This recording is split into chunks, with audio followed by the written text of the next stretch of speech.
Hello, everybody. Welcome in tonight. It's me. It's Commodore Zed coming in hot with some more Vampire the Masquerade. This is our session 4. I think it says session 4 up there. I probably says the wrong one. Is it session 4 already? It is session 4, yes. Wow. Lake Blackwater by night from the mists of time. Vampire the Masquerade. Welcome in, everyone. I'd like to everyone. We are...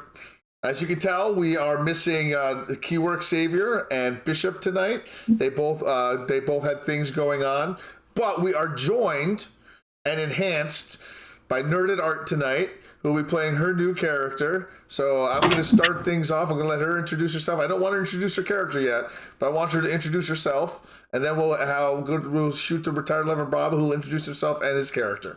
So we'll start with Nerded Art. Hi, everybody. I'm Nerd at Art. I don't typically stream on my own channel or anything like that, but you will sometimes catch me over at Team Wildwood, where the hubby and I play video games together, and sometimes I even paint things on stream. And I'm just super excited to be here tonight playing Ulfhild. Excellent. All right. And retired 11 Bravo.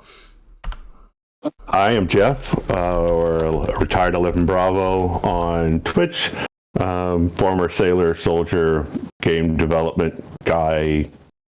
I worked in games for decades. So, and I'm playing Salvatore Ricci, a anachronistic Nosferatu that's got a big Count Orlok creepy vibe thing going on. So excellent. And that's it. Fantastic. And I'm Commodore Zed. I'm your storyteller. I am a variety streamer / tabletop role-playing game streamer storyteller. It's what I like to do. It's we're really moving into a focus into dipping our toes into the hobby community more than just a gaming community to make things work. Let's get some more shout outs out there. So tonight we're going to run it as if we had our full cast, because we have half of them, and that's what we need. It'd be great if we have them all. And just to let you know, there is still one more slot that we may be able to fill if anyone's possibly interested, because I do have room next to me. Come be vampires with us. Come be vampires with us. All right, so tonight, Salvatore, I'm going to start with the scene that's unfortunately Salvatore's not really part of.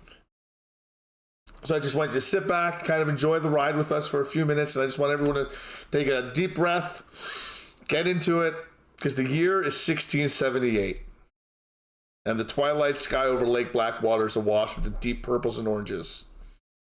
The air is cold, carrying the scent of damp earth and pine. Spirit Hollow, a cavern revered by the local Mohican people, lies hidden among a thick shadowed woods near the lake's edge. This is where you, Ulfrid, the cursed shield maiden, has been summoned by the Sorensen family under a pretense of reconciliation. The cavern is alive with eerie silence. There are offerings of furs, tools, and weapons placed near its mouth. They seem sincere. You hear a faint rustle of leaves and the distant calls of night creatures. You can sense tension in the air. What do you do? I would approach these offerings slowly. I'm skeptical of their sincerity. And so I would, I'd probably be trying to take in my surroundings and see what I can see. Inside the cave, you hear the faint dripping of water echoing. And underneath your feet, you hear the crunch of gravel beneath you. You get an unease prickling sort of at the back of your neck. The shadows kind of feel as if they're closing in a little bit. As you step into the cavern, the dim light of the dying sun at your back casting a long shadow into the rough stone walls. The offerings lie before her. Axes, knives, and hides, carefully arranged in honor of the gods of old.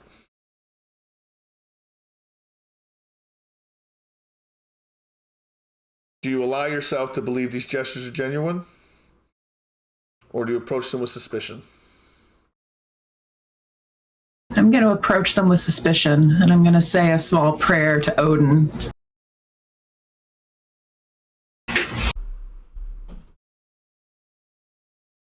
As you get closer to them, you hear something, you hear a loose stone echoes in the cavern. Can I see into the cavern with my beast eyes? You make your route? Yes, you can. You don't even need to make a check. Okay. Yes. So your eyes glow red, and suddenly in the cave, you see members of the Sorensen family, local Sorensen family, who've moved to the area recently, who've come to reconcile with you. From the shadows, figures emerge. There's 5 in total. Their faces are pale with fear, but their hands grip weapons with grim determination. One of them, an older man with a stern jaw and gray-streaked hair, steps forward, clearly the leader. Ulfild, you're a curse upon this family. Your presence brings ruin and fear. You do not belong in this world or among us. Forgive us, but this must be done. Am I close enough to grab one of the axes that's been laid before me? You are, but before you can respond, they spring their trap. Chains. 2 of them throw chains at you, heavy and cold, fly through the air. Iron links blessed by a traveling priest strike your arms and your legs, tangling you like the jaws of Fenrir snapping shut. One of the Sorensen rushes forward with a torch, the flames licking at the edges of your cloak, driving you toward a cavern wall. The chains bite into your flesh and the torch's heat singes your hair, but you're no easy prey. What do you do? I'm going to fight back with whatever strength I got. All right. With a roar that echoes like a thunderclap, you pull against the chains, dragging 2 men off their feet. Your claws unsheathed, tearing into the closest attacker, his blood splattering against the stone. You hear the old man, "Hold her! Hold her now! For the love of God, hold her!" 2 more chains fly at you, wrapping around your legs and yanking you to your knees. Even so, your eyes burn with rage, your fangs bared. What do you do? I'm going to look at the leader in the eyes, and I'm going to tell him, the curse of Hati is in you too. And by doing this to me, you will damn our family for eternity. As you spit out your curse, the Sorensens pile on, their combined weight pinning you to the cold ground. Your claws slash wildly, but you cannot reach them all. The patriarch steps forward, a sharpened wooden stake in his trembling hands. He hesitates, his eyes meeting yours. For a brief moment, there's silence. The only sound, the labored breathing of the Sorensens as they hold you down. Do you say anything as he prepares to stake you? Anything more? I'm just going to stare him down. I have nothing else to say to him. He knows. The patriarch closes his eyes and plunges the stake into your chest. Ulfrid's roar turns into a strangled gasp, and your body goes still. The cavern falls silent. The weight of what they've done pressing down on the Sorensens like the very stones above them. Your eyes, everything goes dark for you.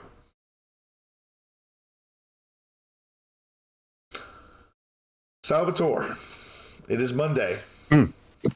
Today. There's been another earthquake in Lake Blackwater. This is the second one. The last one happened on a Monday as well. This one was not a 5.0, it was only a 2.0.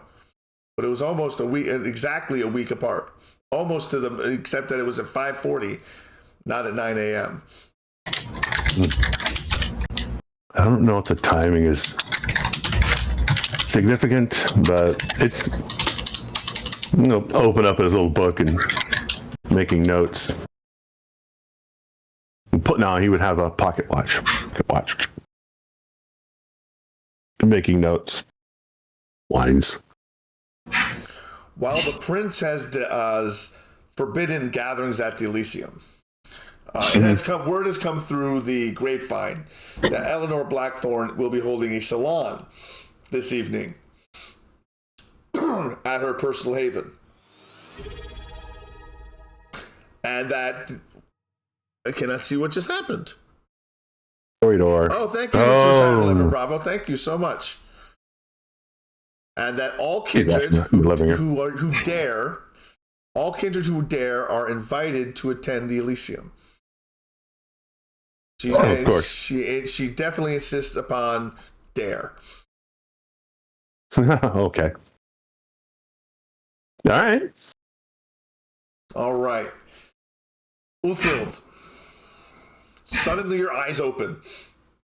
And the scream echoes out of your body as you feel the stake dragged out of your heart. Hunger that you've never felt before overtakes you. And you reach out and you grasp the thing in front of the person in front of you. You can barely see it through the incoherent fog in your mind. And you latch on. And you drink. And you drink. And you drink until you are full. As you look up, you realize the sun is still out, though. And you are stuck in your cave. With a corpse. Well, with the corpse. The sun eventually does set in about an hour. And you are with the corpse of a man dressed in strange clothing, carrying a strange, very strange looking musket. Shorter, not as heavy as the muskets of the colonials that bothered the Mohicans. But he leads, once again, he's European, dressed very strangely. Your clothes have degenerated over the years. You were not fit to go. You were not fit for the cold. As it is winter, that's the one thing you notice when you look out there. The sun kind of burning at your eyes a little. You put your hands up, you look out, and there's snow on the ground. And you estimate the sun will be down in roughly an hour. Salvatore, the sun will be down in an hour for you as well. Yeah, very well. Then I just go through my daily ablutions that, whatever a vampire does. Gets out, he's got his clothes, and he's got it on the hanger, and he's going through, and you have the lint roller, and he's got his ruff and lace, and it's a little threadbare. What I've got, so. How do you get to Elysium? Not Elysium. I'm sorry. How do you get to her salon? Her salon and her haven is public knowledge. It is by the lake, so it is outside of town.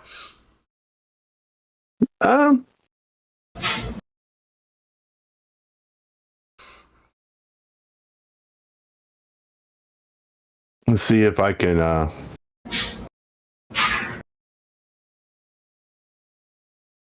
I'll ask. Since I'm in the tunnels, I'll go ahead and work my way through and see if any of the other Nosferatu are planning to attend. Are you looking for a ride? I'm looking for information. Yeah, I'm looking for a ride. Yes. None of the Nosferatu say they're going, but they do offer you a vehicle. Oh. They do have a van you can use. None of them are going. They've all received invitation, but they're taking the prince's no going to Elysium a little bit more seriously, and including Salon in there as well. Well. Do they know about Alaric? Whether Alaric is, or is Alaric doing his own thing? No one's heard from Alaric, but he'll probably be there. In some form or other, he will likely be there, either gathering intelligence one way or the other. All right. Well, we can take that on and head to the soiree. I should feed, because I don't want to make a mistake, a breach of decorum, that sort of thing. All right, so you'd like to feed. Ulfield, you have no hunger currently. You are at hunger 0. I think I just cracked a tooth. Anyway, Getting old.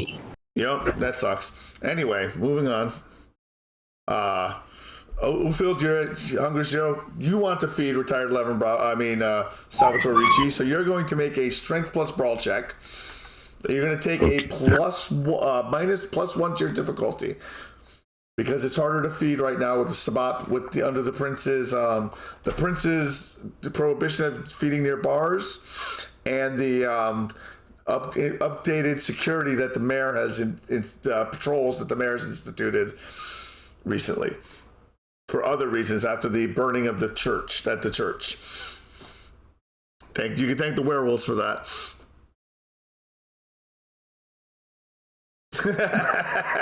Okay, so you want strength brawl? You said strength brawl. What's your total?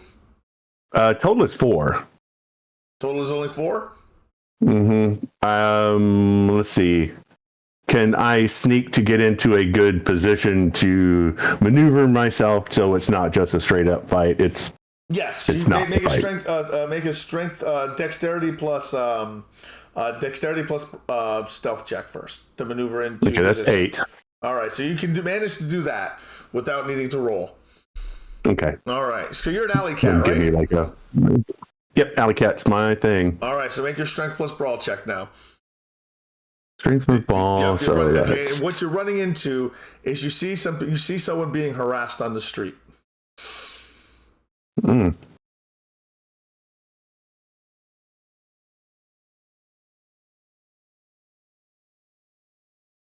got one. All right. So I want you to describe who's harassing who and how you react to this harassment, knowing how Salvatore is.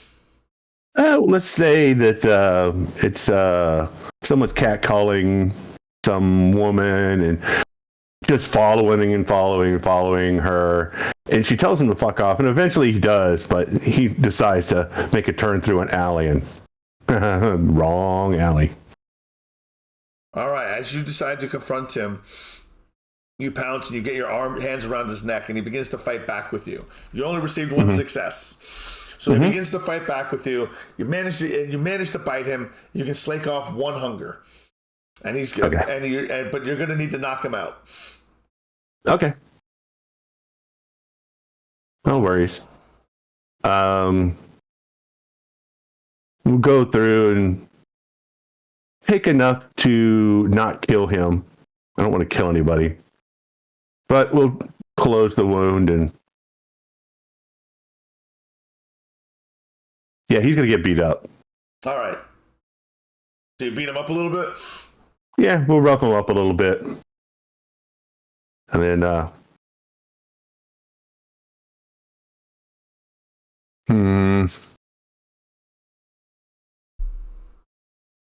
yeah, we'll just rough him up a little bit and leave him in an alley. Okay. So that's fine. Yep. And get my little notepad. Do not harass women. Nope. All right. You'll wake up at that. Fair enough. All right. So you slake 1 hunger. You have 1 hunger left. You woke up with 2. I got 1. Yep. All right. And now you're going to drive out to. All right. Well, Phil, the sun. Go to the lake. The sun is finally down, and you can finally leave the cave. When you leave the cave, you notice just above on the crest of a hill what used to be. When you first came in here, this was all forest. As far as you could see, it was all forest. Now that forest has been cleared away, and up on the hill, on a crest, you see a large structure. Doesn't look like the houses you've ever seen before, but it is a large structure. Okay. So I'm going to take the clothes from my victim so that I can dress myself. This strange musket that he has, I'm going to toss it to the back of the cave. I want nothing to do with that. Does he have anything in his pockets? He has a woodsman's axe attached to his belt. Fantastic. Does he have a wallet or any sort of identification? Not that you would understand to look. Fair enough. So yeah, I'm gonna get myself dressed in his clothes. I'm gonna haul him kind of to the back of the cave. I'm going to close his eyes and cross his hands over himself, and I'm going to make my way out of the cave and out into the forest, and I'll start heading towards this strange structure in the distance. You see a light coming from it. Multiple lights coming from what you would think are windows. So you think there's candles in the I was going to say, are these like brighter than candles? Much brighter than candles. Not UV, but brighter than you've seen, that you've seen in a very long time. Okay. And how far away is the structure from me? Probably about the length of a football field. Okay.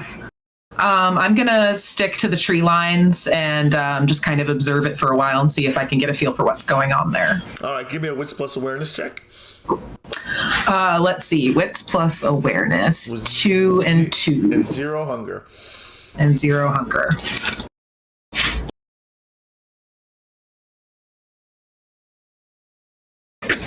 All right, as you observe from your perch, you notice that occasionally, after a time, a woman comes out of a door, and she steps out. She steps out, and she's looking. You see her hands, and she just yells, "Robert,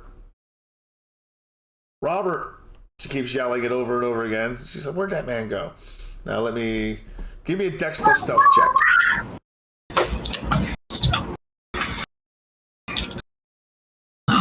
Let's see, 3 and 1. Another 4 roll. Okay. We got 3 successes. All right. So she gazes in your general direction, but doesn't notice you in the dark. She goes, "Where did he go?" Then she goes back inside.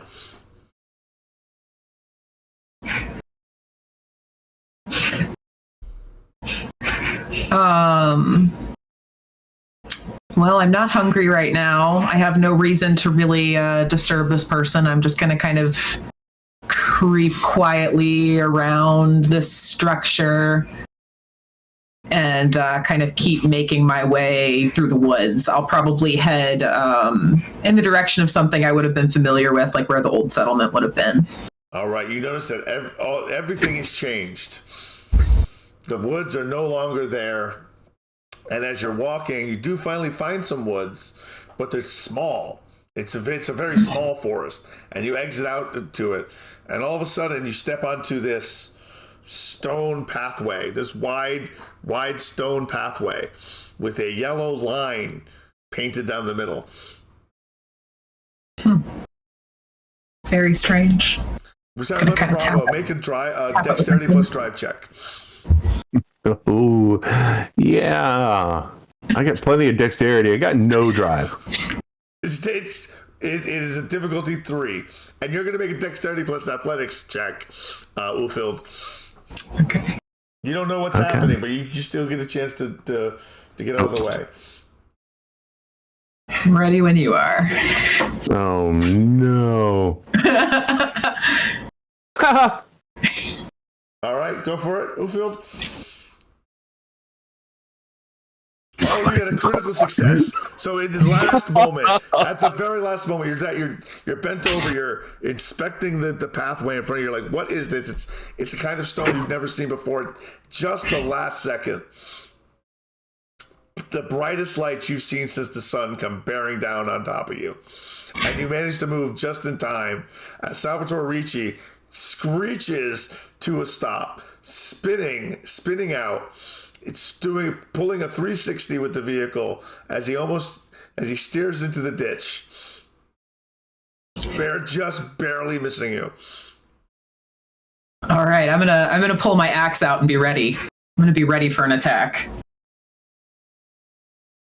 What's that? AI read is creepy. Oh, okay. All right. So what do you do again? I'm sorry, I spoke over you. Oh, I'm going to grab that hand axe that the gentleman had on him, and I'm going to have it ready because this is like nothing I've ever seen before. What is this beast? Yeah, you open the door and like turn around and go like, "Are you okay?" All right. So you are now confronted out of this beast, this monstrosity, Salvatore Ricci, with his face and his look. I'm just generally ugly. Most people don't know. She's a vampire. She's seen ugly before. She's seen ugly. She might actually recognize what it is. Yeah. Yeah, I wouldn't be taken back by his appearance. I just think that he's, but he steps out of this metal beast as one of the That's doors the part open. that's crazy. What is this? What is? I'm gonna raise my axe at the ready, and I'm gonna. Who are you? Yes. Are you okay? Have you been? I must have gave you quite a fright. What is this thing you're driving? Like what is this? What is this? I kind of point at the ground, like I'm standing on something weird. I've just been attacked by something I've never seen before. The lights coming out of this are like nothing I've ever seen before. You mean? And I'm just kind of bewildered at the moment, and I'm not going to put my axe down. I'm going to kind of. The lights actually they don't hurt a lot, but they're uncomfortable. They're uncomfortably bright to you. They're not quite UV, but they're uncomfortable. The van. You've never seen a van before. What is this van you speak of? This is a van.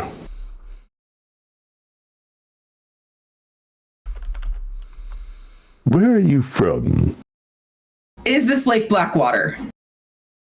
It is indeed. The lake is just that way. Please. This is not the same. No, this is not the same as where I was. What is this place? You are in New York. Upstate. What is New York? Lake Blackwater. I know Lake Blackwater, but what is New York? New York, it's a state.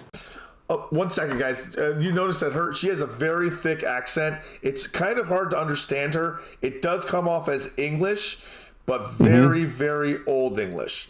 She doesn't need to do an accent because of the way it works in that literacy. I appreciate that. Thank you. But it comes off as not broken English, just old Danish English, Danish, Germanic.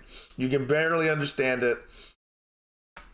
Tell me, please, I need... Stepping closer, says, I will not harm you. But I need to check you. Are you well? Please, you need not fear me. If I may. Can I like sense that he's a vampire? Sure. Like, can I? No. I don't know what he is at all. Right. You don't know what he is at all. You don't know what he is at all. I was almost kind of hoping to hit you, but this is great too. Yeah. I kind of was too. I'm not gonna lie. In his fingers, he reaches towards you slowly. He doesn't gently. look human, though. He's a Nosferatu. No. He doesn't look human. Yeah. Okay. Most people think I'm just deformed, but if you've seen Nosferatu, that would. Of course, I have no recollection of Nosferatu, but again, I'm just gonna kind of step back, like don't come near me. Like, what are you? To help you. What do you mean? What am I? What are you? Please. I kind of look at him and I... Oh, time out 1 second. There is one way. Okay, make a wits plus awareness check. Well, neither one of you has used a rouse check to use blush of health. So both of you make a wits plus an awareness check. Because right now you appear dead. So I want to see if you guys catch up on it. I've got 6. You've got 6. You notice it immediately. She's dead. And yeah, okay. You Looking notice at it you like immediately as well. You're both dead. There's no heartbeat. There's we're now that we're closer, we've got enough light. Yep. Like, yeah. Okay. So I kind of start to lower my axe a little bit now that I realize that, like, are you like me? Are you cursed as well? Yes. You seem lost. Very much so. Come. I know. Take my van to a very important person who will help. They will be able to help. I look at him very skeptically, and I kind of half raise my axe a little bit. Like, I'm going to trust you, but don't fuck with me. And I kind of slowly approach. He'll go over and open the door, and please have a seat. I'm very confused, and I climb in very awkwardly, but I manage it. Come back around, hop in. Says, room. Kind of looking around and try and pull this up. This is, all right, we'll start moving now. When were you born? I was born in the year 1003. I don't even know if you know that. I did. Yeah, that's true. It'd be like, the 5th moon. Right, exactly. Yeah, I was. At that time, they were fairly Christianized, and they were still using the Gregorian calendar. It would be the year of our Lord, 1003. Yeah, exactly. Yes, I was born in the winter of Greenland. Kind of like slow back down and pull off to the side. And turn and kind of look like I'm gonna put my hands on the dashboard and kind of like gently run my fingers across it and be like, what kind of creature is this? I thought that. Oh, are you so?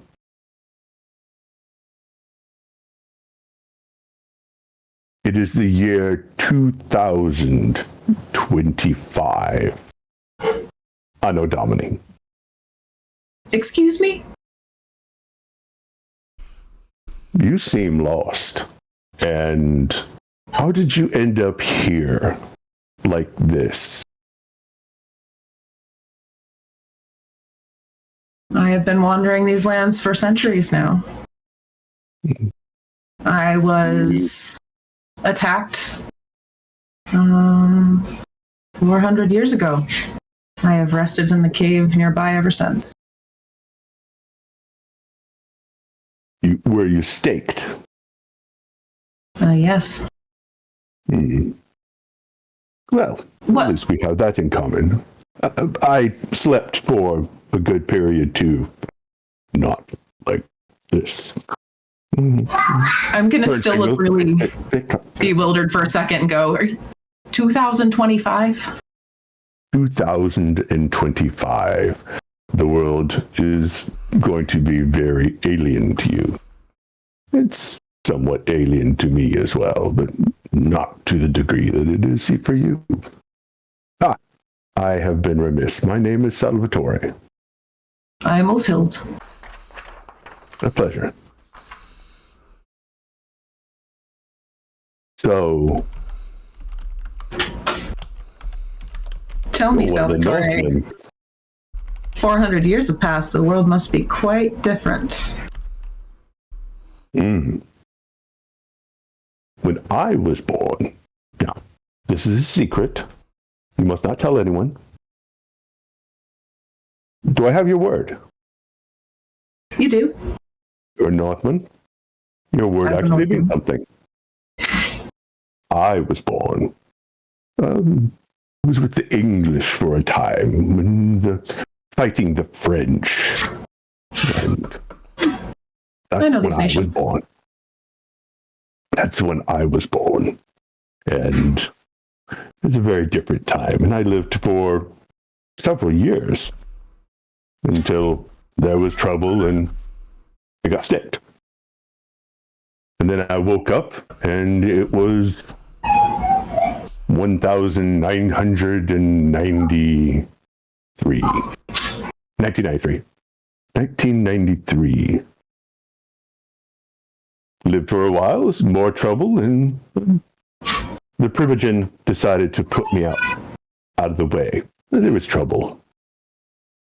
What is Primogen? It is like a chieftain of our clan in a city. Oh, yes, you must know the tradition.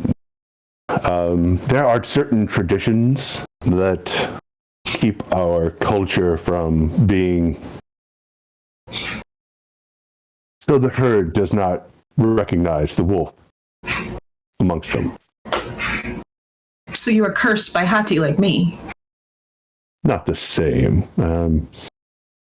I was cursed by my sire, but not Hati. She kind of nods. She doesn't understand completely, but she's taking it in. We'll spend the next 15 minutes or so, however long it takes to get. So I guess it's an hour. We're kind of in the middle somewhere. Yeah, you're driving to. You guys are having a discussion. Kind of explain the traditions. Blah. These are very important. These are like the rules of society kind of thing. All right. Eventually, you pull up to the Eleanor Blackthorne's McMansion. It's a nice compound, but it's not gaudy, but it could almost be there in the architecture. It sticks out just a little bit behind the walls. As you pull in, there's a circular driveway, and there are many different types of vehicles there, ranging from jalopies all the way to improperly driven supercars in the middle of winter. Yes, it's winter time, and now people have their supercars out. I'm going, that is so a bad idea. Exactly. But as you pull in, there's 5 vehicles there. Mm-hmm.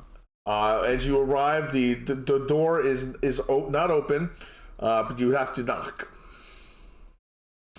Yeah, we'll park. And it says, "This is the home of Eleanor Blackthorne. She is one of us. She is part of Clan Toreador. Are you familiar with the Toreador?" I do not know what this is. It's a clan of artists and hedonistic type peoples, but generally they're artists in some form or another.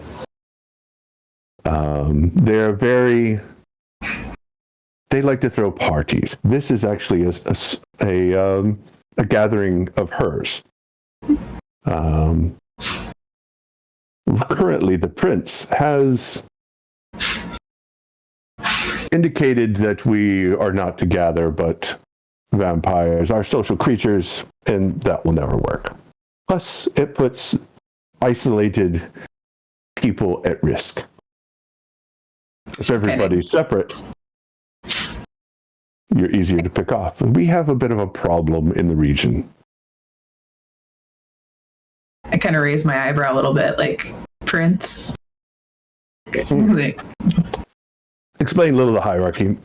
In every city, there is a prince. Prince is a prince from your time to mine to now. And he makes the rules. I kind of nod again, like, I don't quite get it, but I'm taking it all in. Okay. He has a number of counselors. The Lady Blackthorne is the keeper of Elysium. But this is not an Elysium. So just beware. There will be a number of kindred here. I will introduce you. You need to introduce yourself at some point to the prince, since you are in his domain. That's one of the traditions. Okay. But obviously, you just arrived. You haven't had an opportunity yet. So, what else can I think of off the top of my head? What do you think? Went over traditions and a little bit of hierarchy, a little bit about the lady whose house we're at. All right. Well, what you know is tonight's the gathering is themed Reflections in the Shadows. It expressed to you as an exploration of the roles of art and creativity. The roles art and creativity play in immortal life, particularly in time of chaos. Ellie has encouraged guests to bring a piece of art, whether a painting, a poem, or even a piece of jewelry, to share and discuss. Despite the salon's cultured theme, there's a palpable tension in the air as you enter. As the two of you enter the building, you're let in by a butler, who is aware that you are coming. As only invitees are allowed entrance. But since Ulfild is with you, she is allowed to enter. She is my +1. She's your +1. She's allowed to enter. There we go. As you enter the main gathering, into her main hall, you notice her main living room has been all the furniture has been moved out. There is an empty fireplace, there is a fountain, and there are statues, living statues, paintings on display. With no furniture, nowhere to sit. You see Ivy Moreau lounging near the fountain against it, wearing an elaborate gown of red silk, sipping from a goblet, as she seems to be engaging in witty commentary with Alaric. Ivy. Which one was Ivy? Ivy is the actual Toreador Primogen. Oh, that's right. She's not the Primogen. Right. Yep. Okay. Ivy's the like what I said before. Yep. And Ivy and Alaric, yes, that Ivy, they are discussing various topics of concern. You also see Juliet, ever pragmatic, attends to observe and potentially glean political leverage. She's dressed in just a simple black dress, and she seems to be standing next to a haunting painting of an ancient ritual, sparking a debate among some of the attendees around her about the role of magic in art. Absent, conspicuous by his absence, is the prince, obviously. The prince is not there. So as you arrive... Is Eleanor there? Eleanor, of course, is there. This is her home. Yeah, but I think it's like, is she there in the room, kind of like I see her approach her? She's in the room directing traffic, while her servants and the living statues move about. She's dressed in a long green dress. Her black hair is done in an updo. I'll come to her, Lady Eleanor. I wish to introduce someone who I recently met, and she is a new arrival. Thank you for the raid, everyone. Like you to stream together. Okay, it's just normally we do it so people on Team Wildwood know we're live. Oh, I didn't set Team. Let me do it. Let me do the stream together right now with Team Wildwood. He's sending it now. Okay. Yeah, I'm not muted, so you can hear you. Oh, okay. Yeah. Let me send that to Team Wildwood. Sorry about that. I didn't even think all about good. All right. Thank you, Raiders. All right. So Eleanor turns and looks to the two of you. She stops. She looks at Salvatore.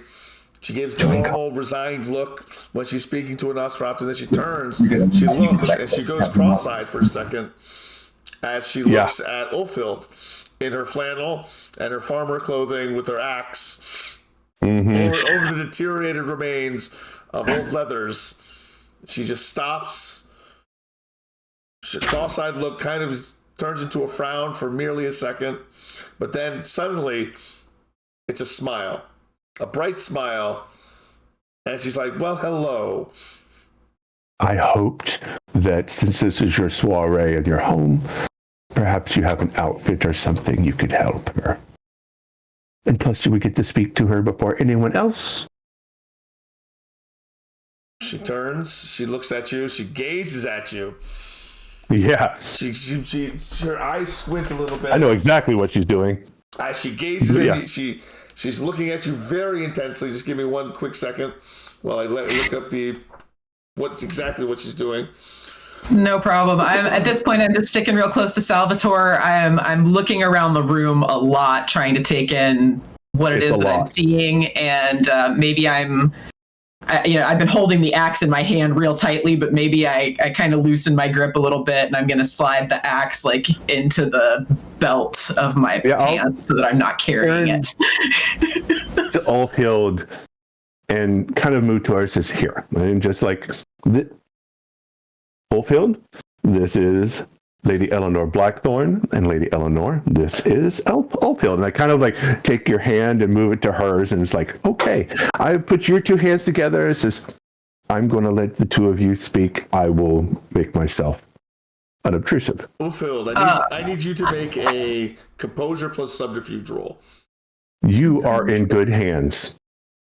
Plus subterfuge. No worries. Hold on. I have to find the dice roll thing. Roll. Husband came back here and messed with my setup. Where'd it go, husband? That's bad. Oh, where's my dice? Oh. Husband, where's my dice? It's got to be one of these tabs on the same thing. Okay, here. 1 second, guys. Sorry. No problem. Take your time. So it was composure plus what? Composure plus subterfuge. I don't think I have anything in subterfuge. No, I don't. You and me are like the least subterfuge. No, it's not happening. Exactly, yeah. Woo, 2. All right. So you succeed. She fails. And while she's holding her hand, she just suddenly becomes enamored with you. With your striking looks. She just stops. Her compulsion comes in. She just got a messy critical. She failed so badly that her compulsion just kicks in, and she just stops. And she doesn't she's holding her hand in one hand. She puts another one on it, and she stops saying anything, and she just stares at you for a moment. And I just got to figure out. I got to get back to where it was in compulsions. It was like the rest of the guys who were like, oh. Exactly. And she just stares at you. It's very uncomfortable. It's a very uncomfortable feeling. Okay, I'm just kind of staring back at her, and I nod my head slowly, and I say, I am Ulfield Sorensdottir. It's a pleasure to meet you, Lady Eleanor. Are you familiar with the stunning looks, and you've obviously always had that, so are you kind of familiar with people getting enamored with you, that sort of thing? It's not something that I ever really would have taken note of. I was more concerned with killing things, exactly. I was with a company of Viking warriors. We pay no attention to these things. She looks at you. Yeah, so you're fine. Sorensdottir, she begins actively objectifying your looks. You're so beautiful.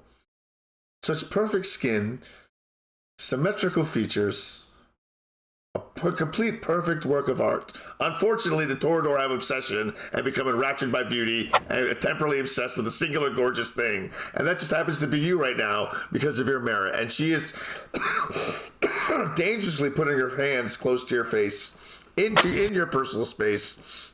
Yeah, I'm gonna kind of back up away from her touch and just I'm clearly uncomfortable, but I don't want to be rude. From across the room, Ivy notices what's happening, and she floats across the room and takes Eleanor by the shoulders and leads her out of the area, the living room area, the very large common area, into another room.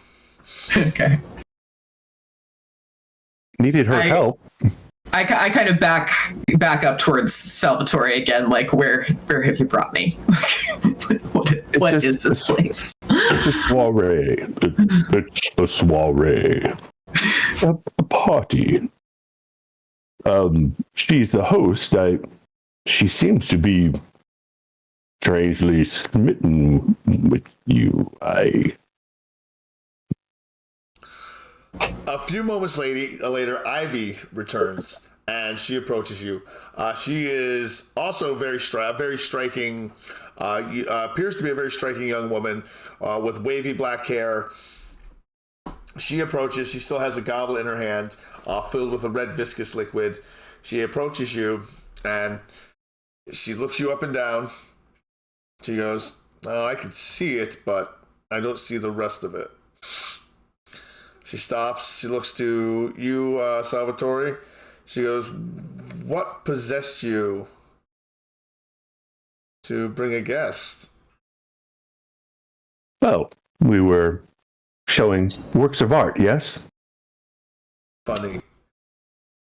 I'm going to offer her my hand in a handshake and say... My friend here could use... Thank you for your assistance. I am Ulfield. Our friend could use a little bit of a cleanup and perhaps a change of clothes. She pops an eyebrow up, turns. She faintly exhales as she doesn't need to. She goes, "Yes."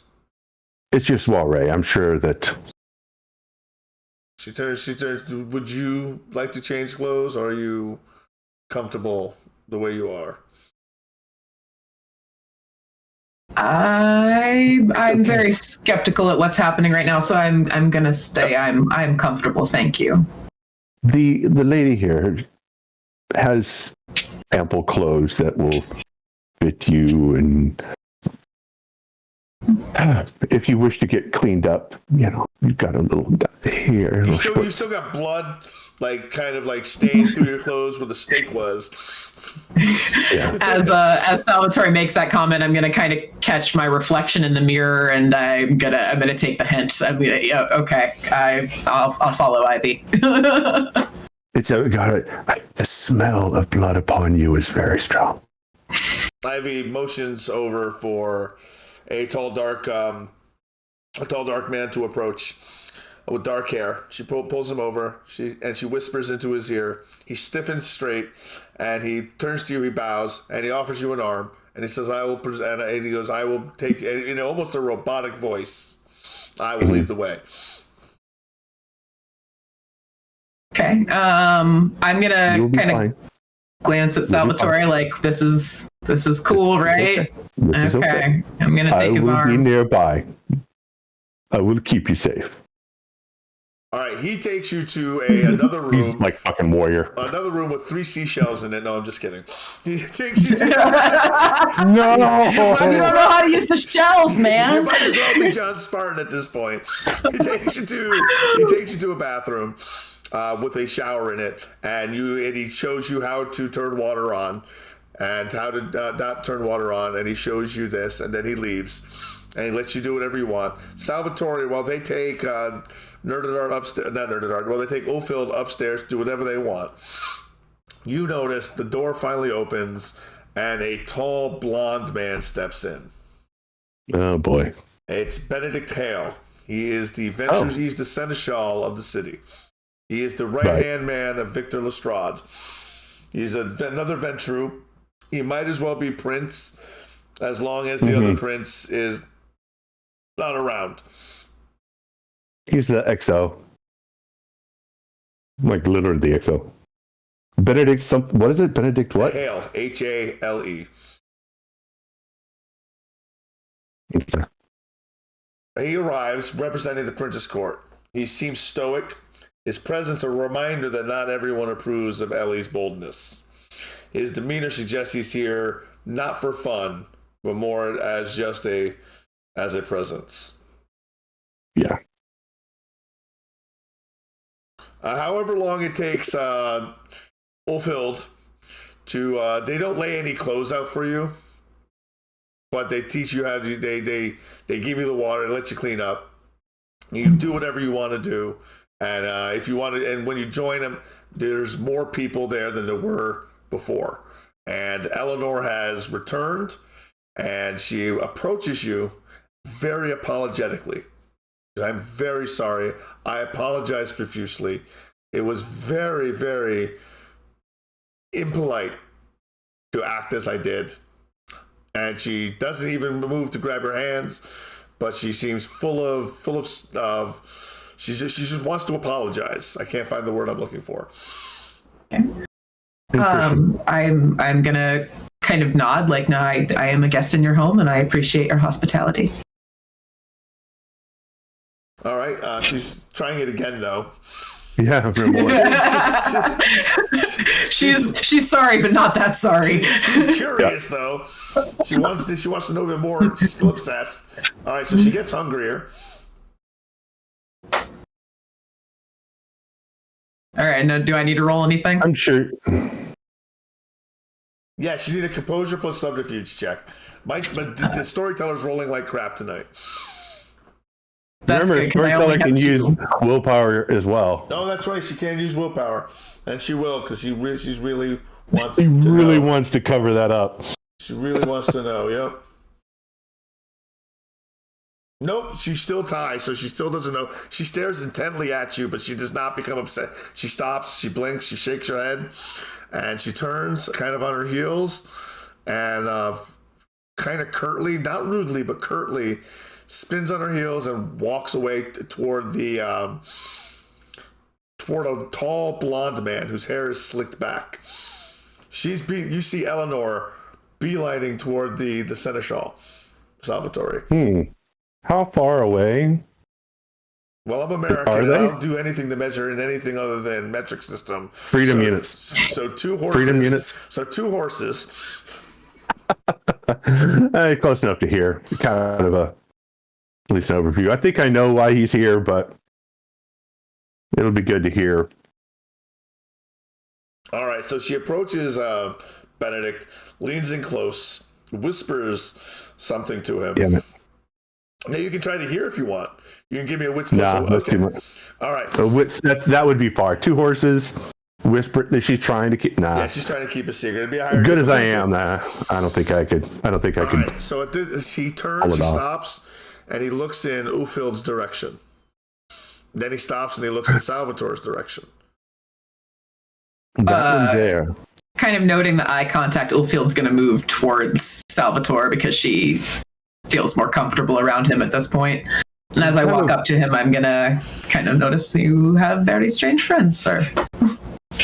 Well, friends would be a very strong word. But that one is the seneschal. You remember how there's a prince?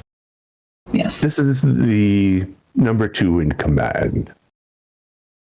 You know how the prince said that we weren't supposed to gather, and, well, we're gathering. This one is a representative of said prince. So the prince does not approve of your party, then.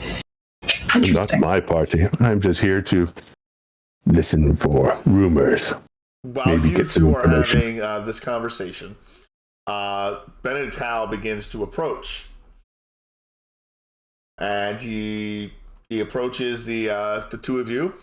He's dressed he's tall. He's probably about 6'3". He's dressed in a very fine suit, black, white shirt, black tie, very slicked back hair, and very, very, very light blue eyes.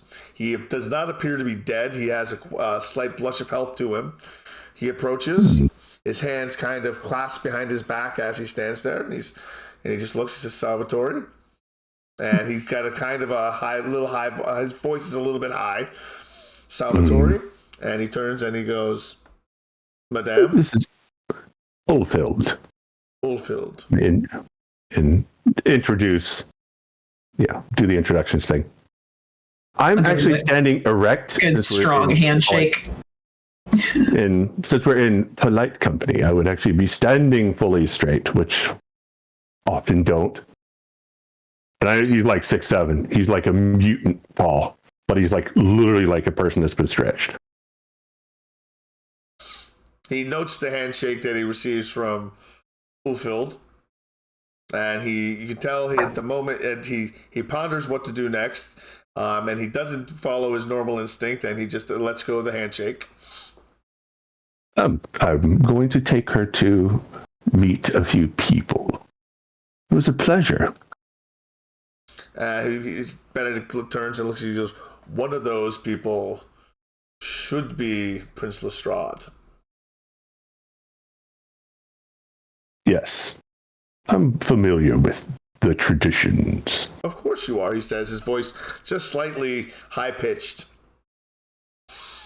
He goes, as we have had problems with newcomers recently, we must keep track on the ones who are here now. So tell me about yourself, Fulfilled. Where do you come from?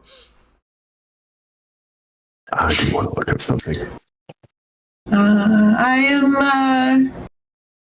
I've been here for a long time, but I am new to this area. New. But you've been here for some time. I'm familiar with this land. You are familiar with this land. He goes, that is cryptic. Those are answers that the prince will find highly, highly irregular. He stops, he looks at Salvatore. He goes, you've offered her your hospitality? She is a guest of the lady of the house. Eleanor told me that you had brought her. Yes, but now she is under her hospitality. We Thank you. We have only just met. We will see how things go. He stops, he looks, he goes, I understand. He goes, obey the traditions. Do not break the prince's hospitality. Do not damage his domain. There is a convention that at the first opportunity, being the operative word, a person shall introduce themselves to the prince. Well, the first opportunity hasn't taken place yet. So thank you for your advice. And it literally does this with the creepy long fingers that are just extra long. It's just like, thank you. Now he hums at you. He turns and he walks away. Well, it's just as he's walking away, Ivy Moreau is approaching. She walks to you. She walks up and she goes, "A wonderful evening again. It's wonderful to see you both again. Salvatore, I was wondering if you had a moment so I could bend your ear." Of course. Let me introduce Oldfield here to someone, and then I'll come straight to you. Of course. Let me make an introduction. And I'd kind of like, come along. And I would take you to Alaric. This is Alaric Kane. This is Oldfield. She is very new to the city, and though not to the area. I figured it would be good for you two to meet. Alaric is, he's a spy master of sorts to the prince.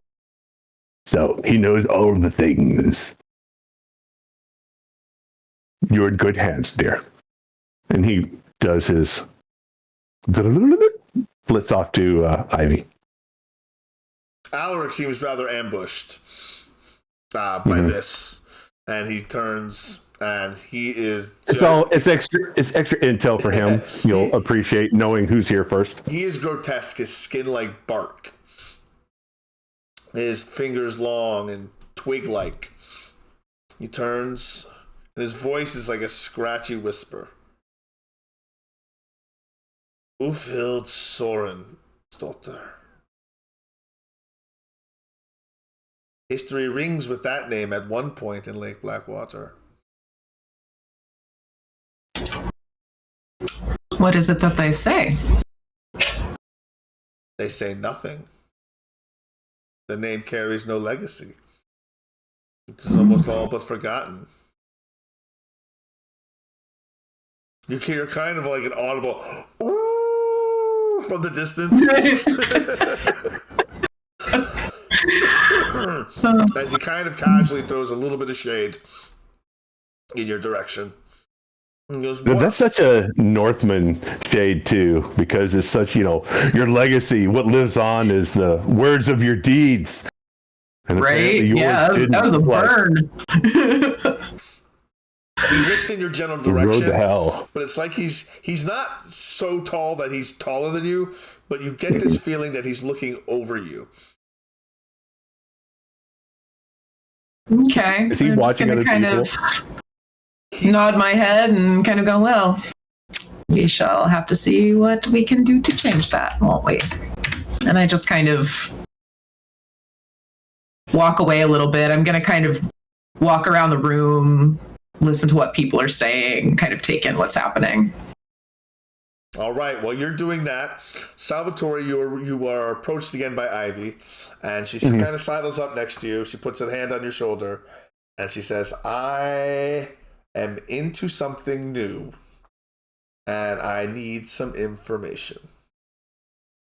Oh, I would be pleased to assist you, always. Well, she looks sheepish for a second. You remember when Victor told us to stay away from the bars? Yes. Well, that was my fault.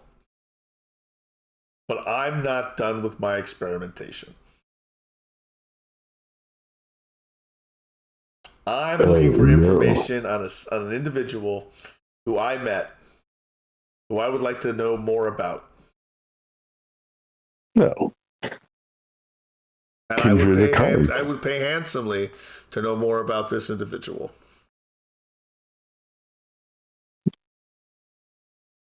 Who is this you wish to know about? She pulls out an ID. An out-of-state identification of a stunning-looking man. She doesn't give it to you, but she lets you see it. But then she puts it back. She's just giving you that she has something. If we can work out something, and we can work this out, I will make it worth your while. But there's danger involved. Yes. I don't believe it's human. Every day. Interesting. What have you... Yes. Of course, I shall take on this quest for you.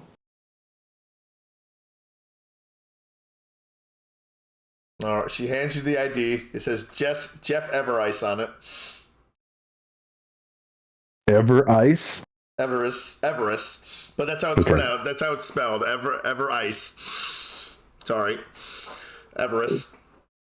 All right. She goes, I want you to find as much information as you can, where he stays during the day, where he goes at night, at least for 3 weeks' time. I will pay you handsomely for this information. The bar. What bar was this? The Snow Pavilion.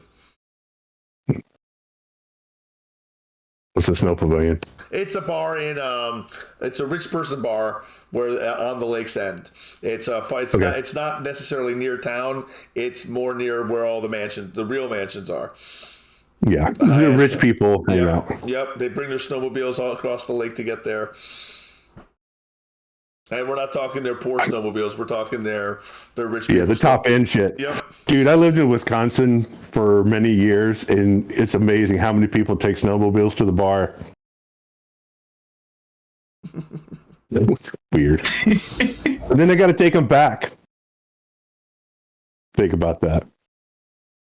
So, excellent. So, yeah. They got your ID, husband.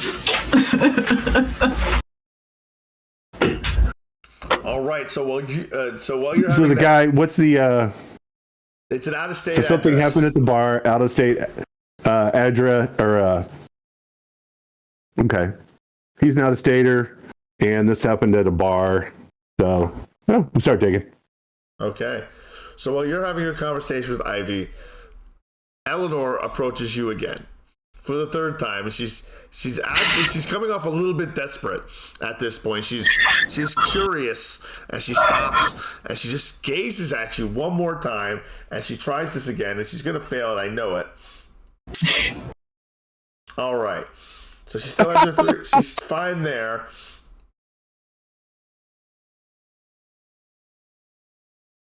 Oh man! She did not get a message credit. Well, she might. Roll your composure plus subterfuge.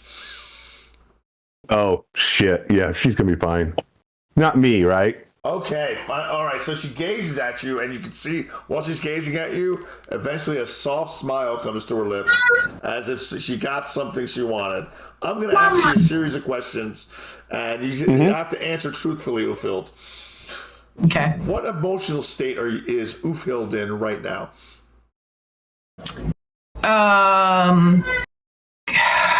Confusion more than anything. She's feeling very, almost scared in a way that she hasn't felt in hundreds of years.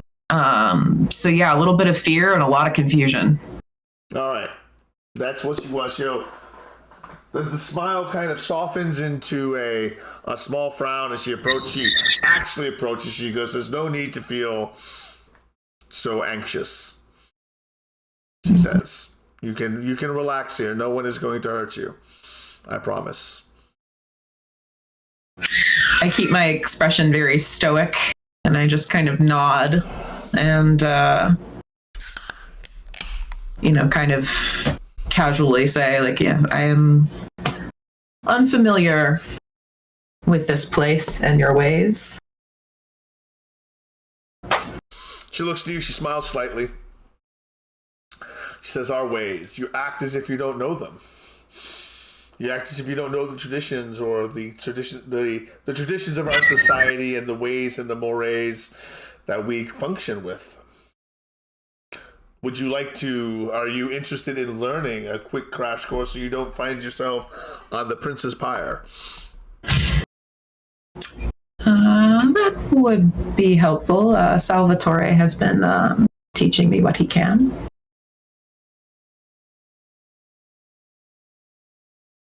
She looks to you. The most important, and the one you probably know the least.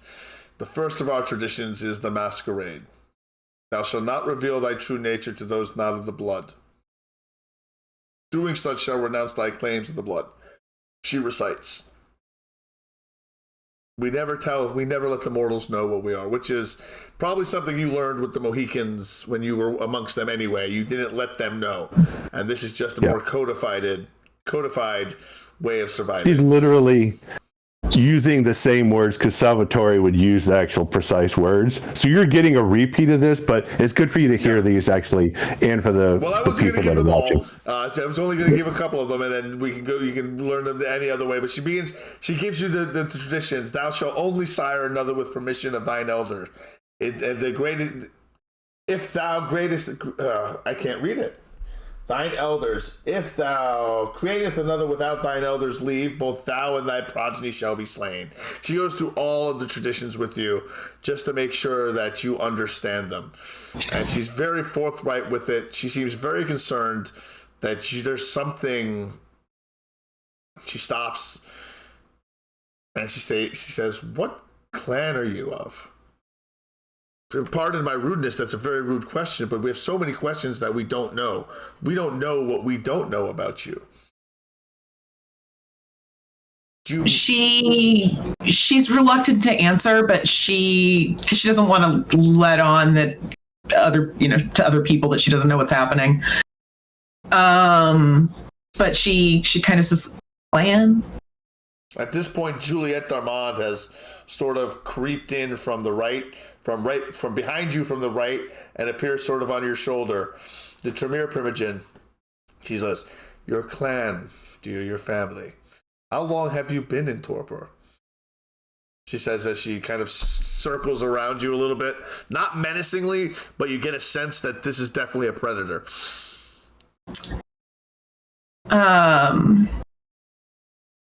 I'm gonna move my hands to kind of the side of my belt loop there, just so that they're close to my axe should I need to grab it, because I feel like I'm being circled by a shark. A long time, it seems. Longer than I thought was possible.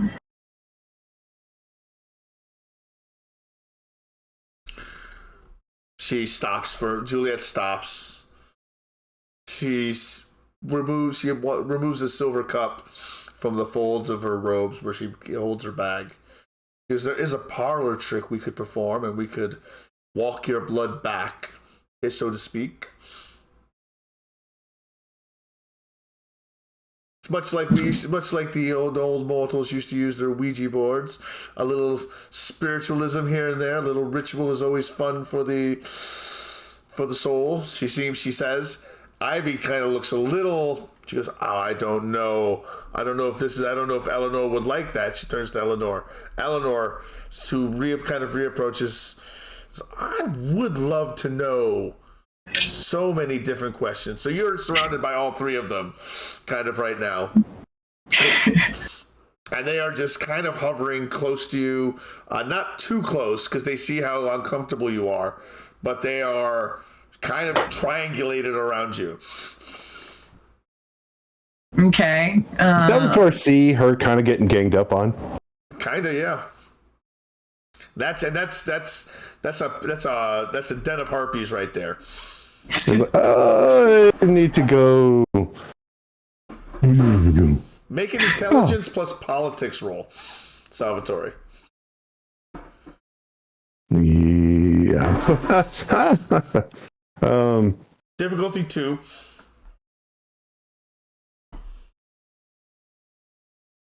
If you have at least a 4, you can take half.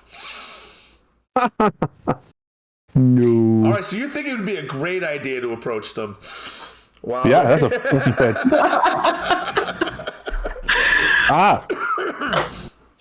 Oldfield. So sorry to make you wait, ladies. I kind of give you kind of a strange little, which with his like shriveled up face is kind of like. I'm gonna step back so that I'm kind of standing in line next to Salvatore and say, your friends were just explaining to me some of your rituals. Oh. Look over and it's like, well, you have the Toreador person there and the Tremere person. It says, ladies, if you will excuse us briefly, I'd like to introduce her to a few people. Would you pardon us? They look, and they see Benedict, and they see Alaric, and Ivy says, "Who?" Well, there's other people here other than that, right? No, there's not. Oh, I thought you said there was a bunch of people there. Oh. We've run out of excuses. Fuck. Oh, I thought there were other people not there. Right there, so. Not right in the immediate area. See, Benedict's kind of just looking at some art, kind of looking at a potted plant. Alaric's kind of Who is Benedict? Benedict Hale. He's the seneschal. The blonde man. Oh, that guy. Yep. Yes. It would be Benedict, Mr. Hale. I will follow Salvatore's lead and step away quickly. Yeah, it's like the sharks were circling. I could feel their presence. Well, there's no escaping it now. We have to meet with Mr. Hale. This is the one that was the second in command. You recognize you've already spoken with this man that he's leading you toward. Okay. As you approach, he looks up from he goes, "Oh, the two of you again. How can I help you?" Yes. No, I was just going to make introductions. I didn't think we met him. She met him. I thought we... No, you met him. Mm-hmm. She didn't meet him. That's right. He stops and he looks. Ulfild Sorensdottir. Is this the guy that I was talking to earlier? Yes, with the high-pitched voice. Yes. Oh, shit. I didn't realize that was him. Yep, that's him. I thought this was somebody else. Oh, and I just totally Pissed him off. I had no idea that was that guy. That's fine. You got props Never- in Oldfield's book for doing that, I gotta say, though. Yeah, I'm like, well, that's going to have a really, Weird boy, repercussions. talk about the law of unintended consequences. I just basically fucked off the seneschal. I wanted to introduce you. My friend here just arrived in town. Actually, I almost hit her with the van. But since she's just arrived, she needs to make her introductions to the princeps. Would it be possible to set up that appointment? Plus, introduce you to this fine lady. She stops, she turns, and looks at Oldfield again. Because the prince will be very interested in meeting you. There'll be many questions. You'll have to answer them one way or the other. Kind of nods. Like, I don't like the sound of that, but okay. Yeah. If you wish to exist within Prince Lestrade's domain, you will obey every single word he says. I am. And judging from your accent, he says, I don't know if you'll have trouble with that or not. I am new to this place, but I will respect your prince's laws while I am in his domain. As you're talking to Benedict, you see Ivy, Juliet, and Eleanor making their way toward you and Benedict and Salvatore. They have not given up. They are moving toward, under the pretense that they're moving toward the art piece that Benedict was looking at, and they're discussing the movement that between magic, the combination of magic and art.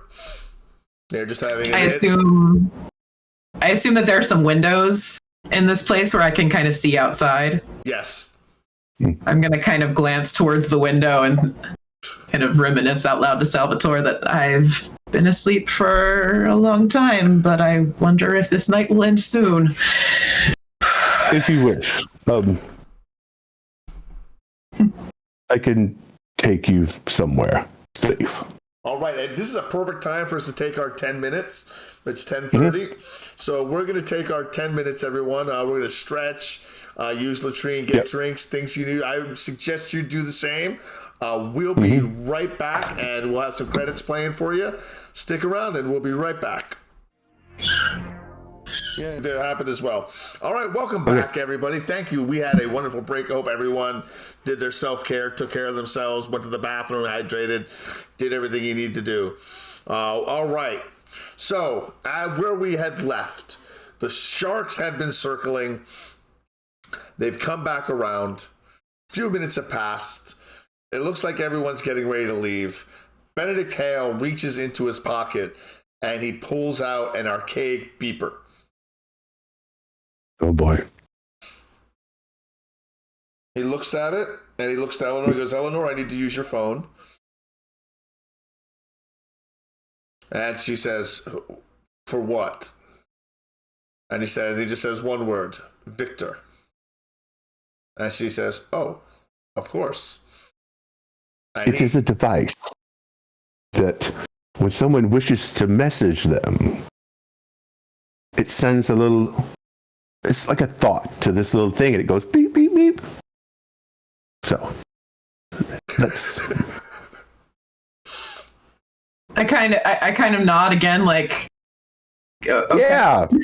Yeah. Uh-huh. Such a fascinating new world. So Benedict leaves the huddle that you're all in, because there's no furniture and everyone's sort of huddled around you.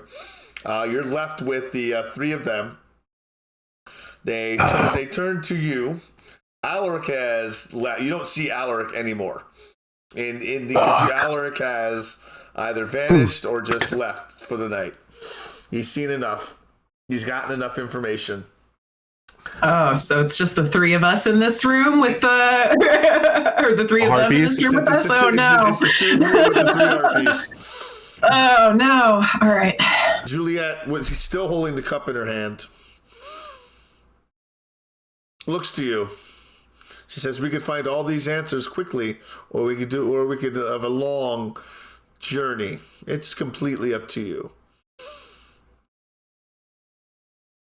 She goes, "It's called the Blood Walk. It expands upon my power to taste for a taste of blood, allowing me to learn many detailed information about you as we go along, as we trace your heritage from your vintage."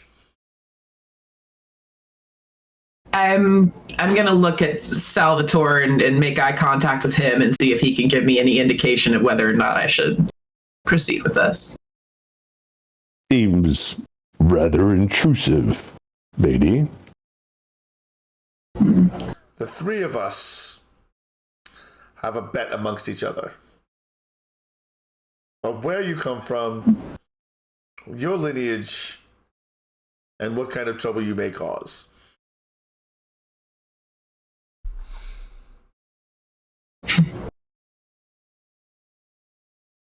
Trouble I may cause, huh? The prince is going to ask for this information. I have just decided I can get it now, or we can get it later.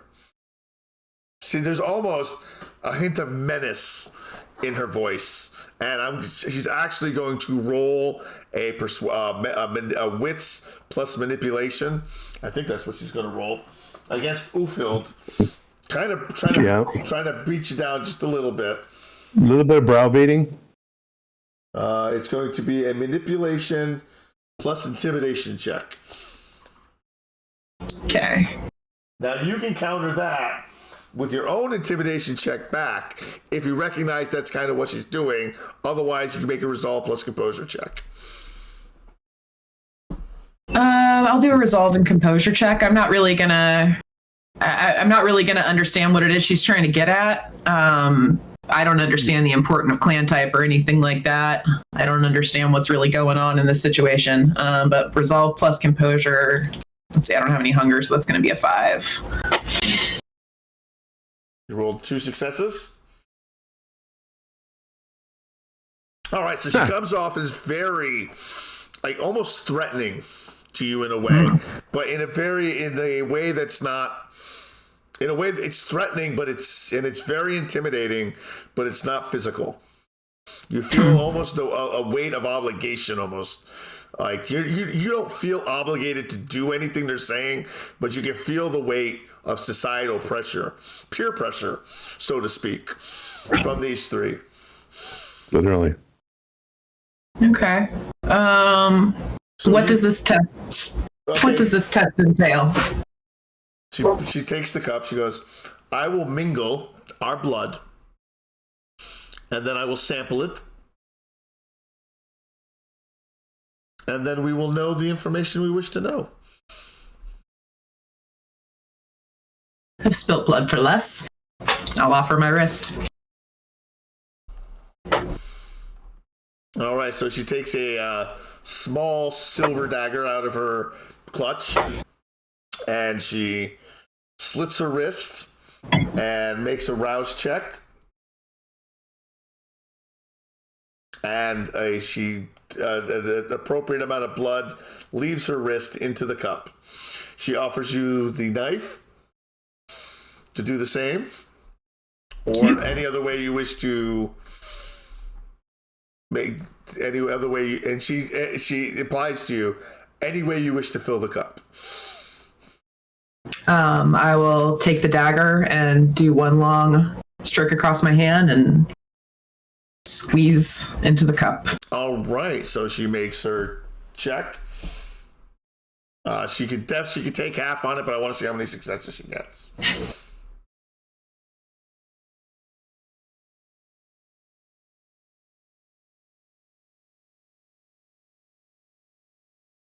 Oh my gosh! Oh, not good. But she doesn't get a full. She did actually get the successes she needed to succeed, so it's not a mess. It's not a messy failure. She did not get a full success. Close. That was very close. That was very close. Okay, so for those who don't know, she stops. She takes it. She takes the cup. She says words over the cup. You can't really understand them. They're deep. They're under her breath. Her voice gets low. The blood in the cup begins to swirl. She says she's swirling it, and it begins to bubble a little bit. And she takes it, and she drinks it. And she closes her eyes.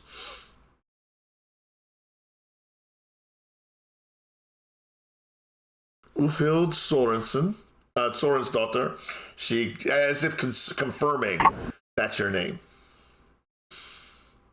She one eyebrow raises, and then the other eyebrow raises, and she looks at you. Very potent indeed. Of Clan Gangrel. Another Gangrel. She almost says dismissively. Finely aged. Very thick. Interesting. Very thick. I thought you were talking about her. I didn't really read her as being thick, but maybe. Very interesting. She finishes off the blood. She goes, yes, these answers. They will make Victor very happy. Thank you so much, my dear. Bless your heart.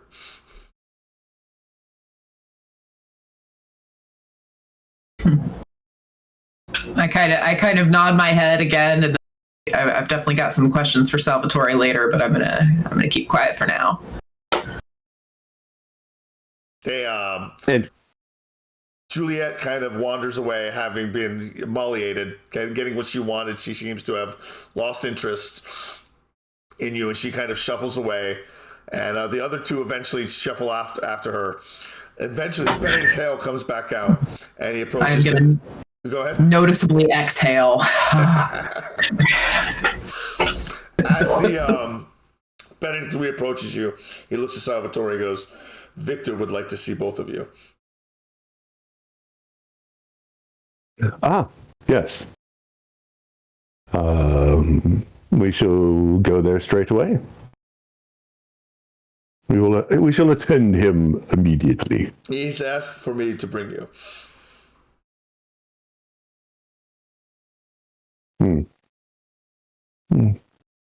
Very well. This Victor is your prince?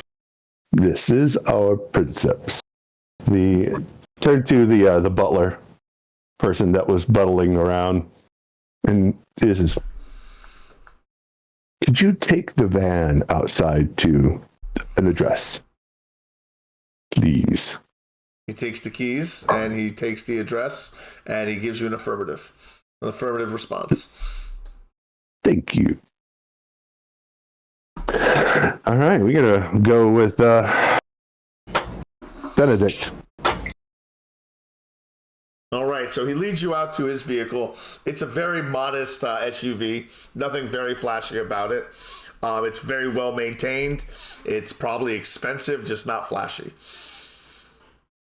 And he sits in the back. He makes room for Ulfhild in the back, and he has Salvatore sit in the front with the driver. It's fine. All right, so kind of a quiet, awkward drive. I bet. Before I sit down in the car, I'm going to take the axe out of the back of my pants and noticeably set it across my lap. And as we ride, he looks from the axe to you, and he just sort of shakes his head.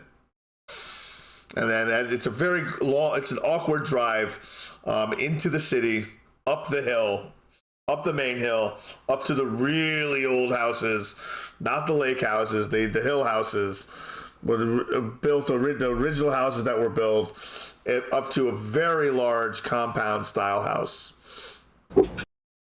You've probably seen it from the distance before, Salvatore. You might not have, maybe you've been in it, maybe you haven't. Never.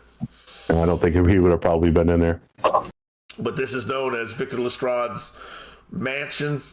It's not a big mansion. This is an actual mansion. And as you pull into it, it pulls into onto a pad. And once you get out, everyone gets out of the vehicle. The pad kind of lifts and turns the vehicle so it's facing another direction, so it can just drive off, so it doesn't have to back out. I'm kind of just standing here in amazement as the thing turns. Like, what is happening to the earth below my feet? It is mechanical device. Works on levers and the like. Benedict, Take these things in stride. It is a strange age. Benedict approaches the door, and he looks into a panel, and it scans his face and opens. The door releases, and he opens the door, and he's able to enter. And he holds it open for you two. After you, milady. I'm gonna proceed, and as I walk by, I'm gonna kind of put my face down to the panel for a second, like I'm gonna keep walking. I think she would understand, yeah. And you see him holding a doorknob, something you've never seen before. Right. Yep, I'll step through the door and I'll wait for Salvatore to follow. Come in. Follow them in and go where we're told. I would let her know that, this is the domicile of the prince. Obviously, like any lord, best behavior and be as direct and forthright as possible. One thing you will do fine. One thing you notice about the mansion is it's empty. It's completely empty. Wow. All the windows seem to be treated. There's a red hue to all the windows that you can kind of tell even inside. The place is brightly lit. It's a little bit uncomfortable to you. It's not ultraviolet, but it's a little bit uncomfortable. It's a little bright for you, Ulfild. And the windows are treated. And Salvatore, you're probably sure that you could stand in front of those windows in the middle of the sun, broad daylight, daylight, and not burn up. 100% UV protection kind of thing. Standing in the middle, laying in the middle of the living room is a white tarp. A white plastic tarp spread out in the middle of the living room. And there's a seat there's a seat in the middle of it. Ominous. Off to the side, you see the prince standing there in a suit, wearing a see-through raincoat over his suit. Very reminiscent of Patrick Bateman. This looks really bad. We're about to have our really Dexter moment. Yeah, it's like, this is really, really bad. And you hear Salvatore, and you hear the prince's voice kind of carry over the room. Princess Mio. He stops. He looks to Ulfild. He looks to you. He looks to Ulfild. He looks to you. He goes, "This is Ulfild, Soren's daughter." He looks at you. He doesn't smile. No expression creases his face. He just speaks. And you feel compelled, and give me 1 second. You're probably going to feel compelled to do it. I'm just going to roll. I always roll. I never take half on PCs. He's very hungry. Is he going to give us the option of doing it? No. Or is he going to? He's going directly for it. I need you to make let me see what you got to roll. As his eyes lock with yours, he got 5 successes. You need to make a intelligence plus resolve check. He needs to make a rouse check. Intelligence resolve? Intelligence resolve for Ulfild. Okay. Resolve. Trying to find intelligence. Wait, intelligence? Right hand side. Yep. Intelligence plus resolve.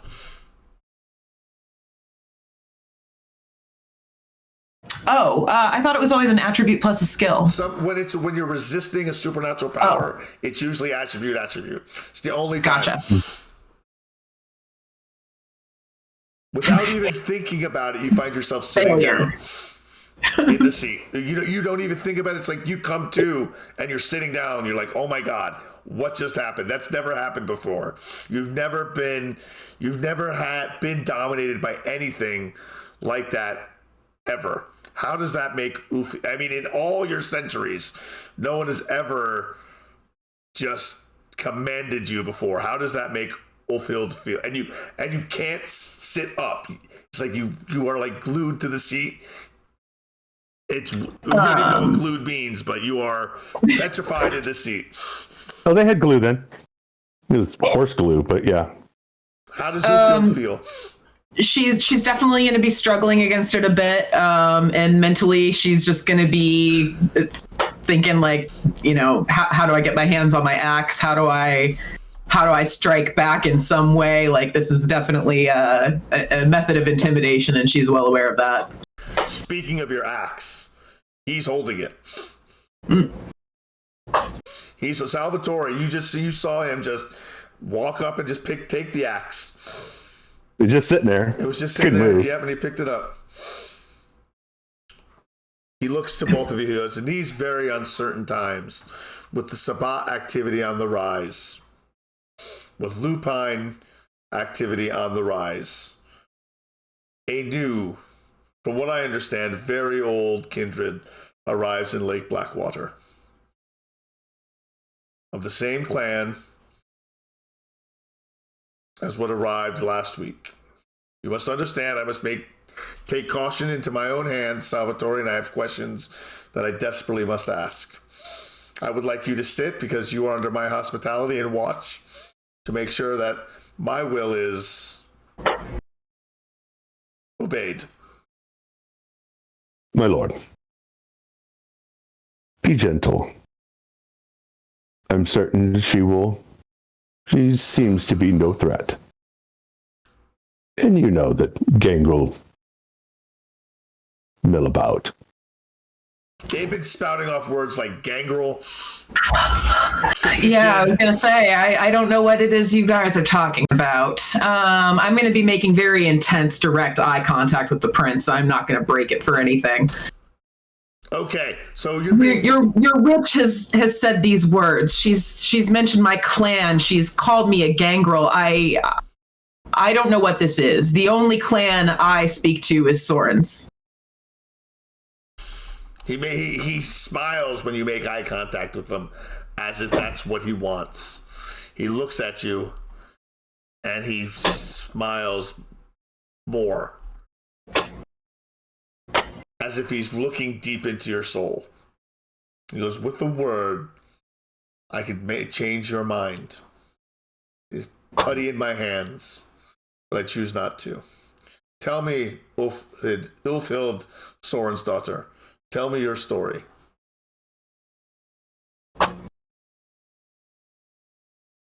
You still can't. You still feel like you can't. Like you still just can't get up yet. I'm itching in my seat. I'm sure he can see me kind of fighting it, and obviously I don't know what the hell's happening. I have existed in this land for many centuries. I awoke this morning. It has been some 400 years since my eyes last opened, and I awake to this. What is this? What is this place? Who are you to treat a guest this way in your own home? 400 years. 400 years. He stops. He puts the axe down, at least. He places it down. You are 400 years old, Ulfhild. That's a very, very, very long time to have been in torpor. She chuckles a little and goes, "Oh, I am much older than that." He goes, do tell. Tell me your story, Ulfhild. As if your unlife depended upon it.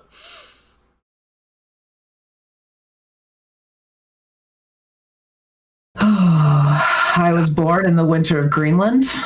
I sailed to this land some 1,000 years ago.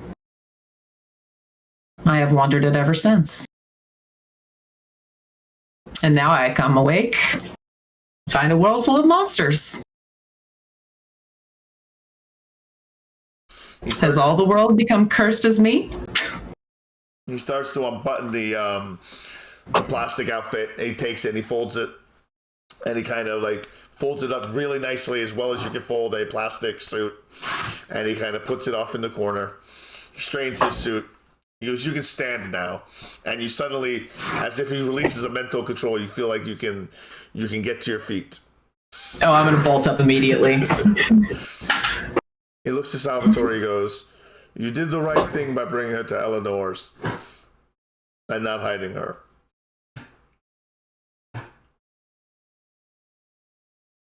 He turned to Salvatore and said this. "You did the right thing."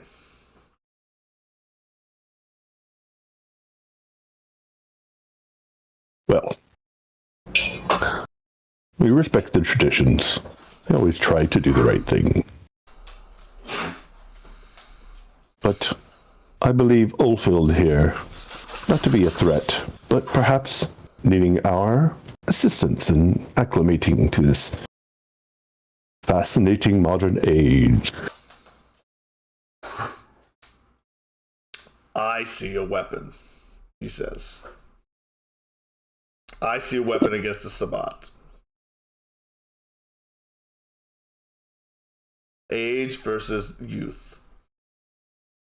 I see an opportunity here. Oldfield, if you'd like to stay within my domain, you're going to have to serve my domain."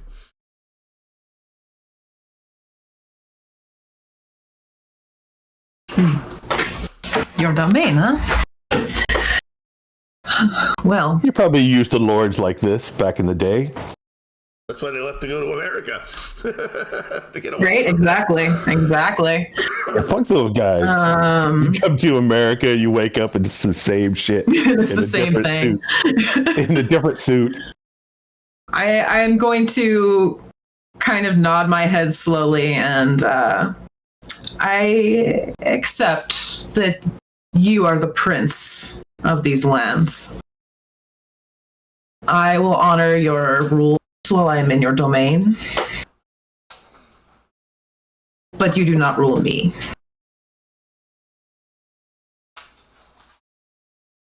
He looks at you. He doesn't chuckle. He just nods. "I don't need to rule you. I just need you not break the masquerade."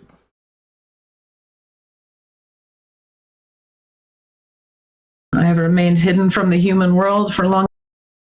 I believe I can keep it that way. He looks at She will Salvatore. have assistance. He goes, "I intended your coterie. I see you as responsible for her and young Ryan Gallagher. You and Dante Crow as responsible for the two of them. The youngest and the eldest." She will be a lovely addition.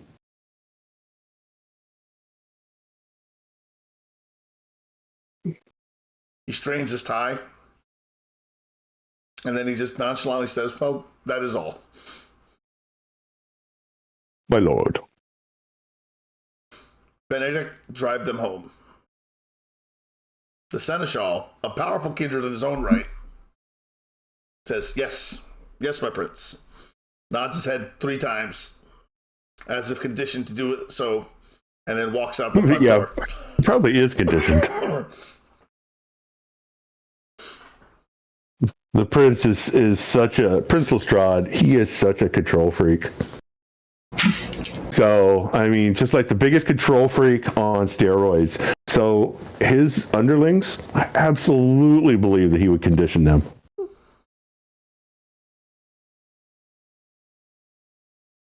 All right, so he leads you back out to his SUV.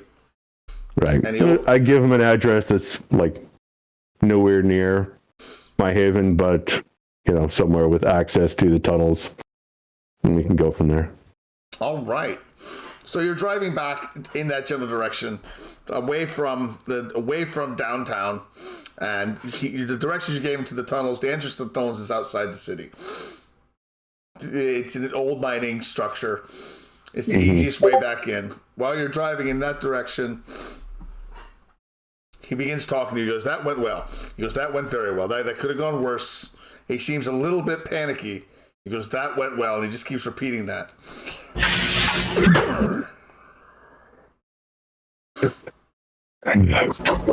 So, a very interesting night, daughter of Soren. Indeed. As we go, I will try to explain things as things seem strange for you. But we have two others. We form a sort of a group, coterie as well. We've got a very thin-blooded vampire that is a he's recently turned kindred. He's very young, very wealthy, inexperienced in the world of the kindred, and a Tremere, necromancer. He's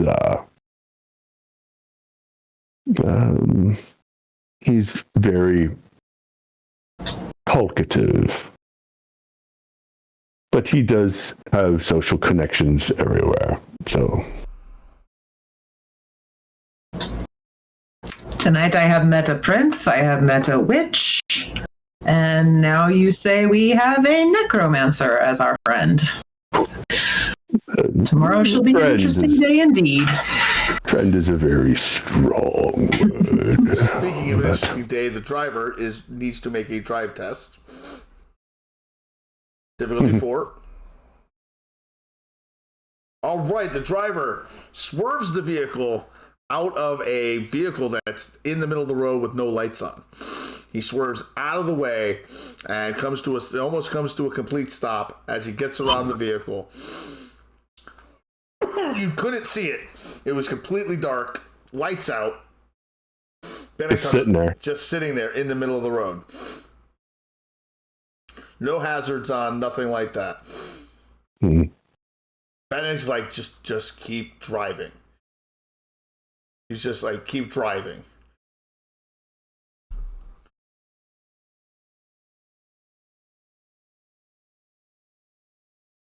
You hear from the top of the vehicle, you hear thud as something lands on the roof of the vehicle as the vehicle picks up speed again.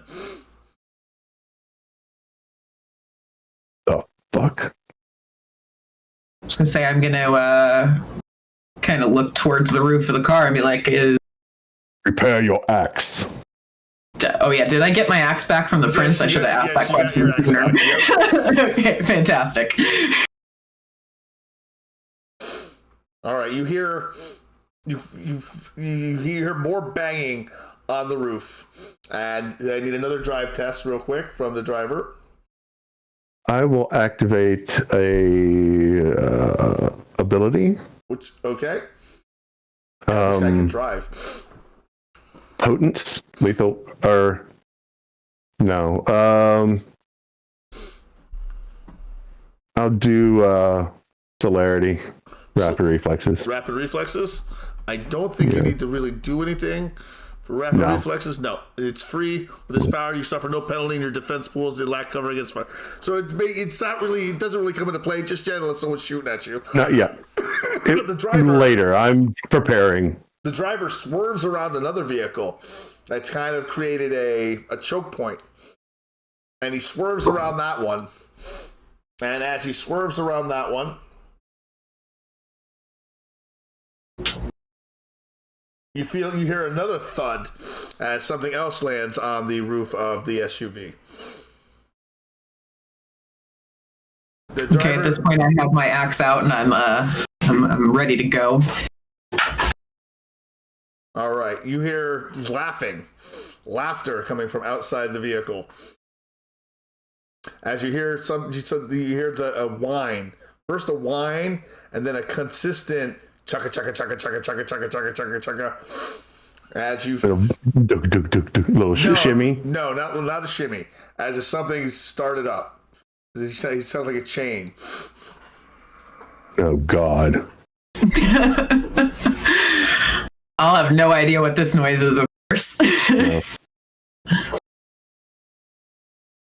All right, you hear laughter. More laughter as from the top of the vehicle, a blade kind of like sparks in and cuts through, and it is the blade of a still STIL chainsaw comes to the roof of the vehicle. You hear just some demonic laughter on the roof. As the driver speeds up, he's going to make a drive check.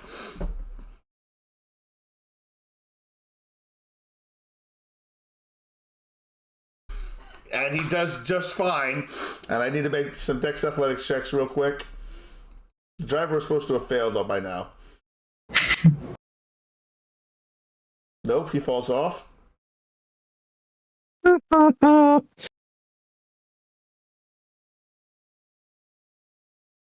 All right, so you see one of them.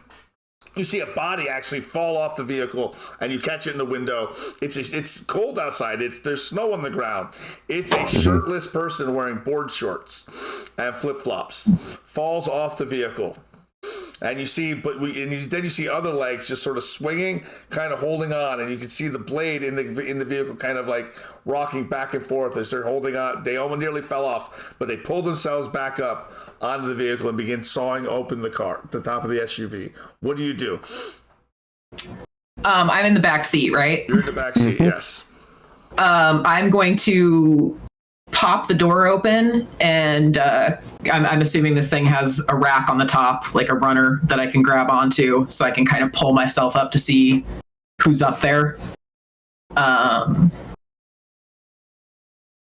right, All right, I like exactly where you're going with this. Give me an intelligence plus drive check. I know you don't have any. You might have not a drive, right? I have no drive. Make your intelligence plus drive check just to make sure you can. All right, you try to get through the door. You try to figure out how to use the door handle. This is your first time. You're frustrated that you're trying to open the door and you can't get it open. I will reach over and pull the handle. Okay.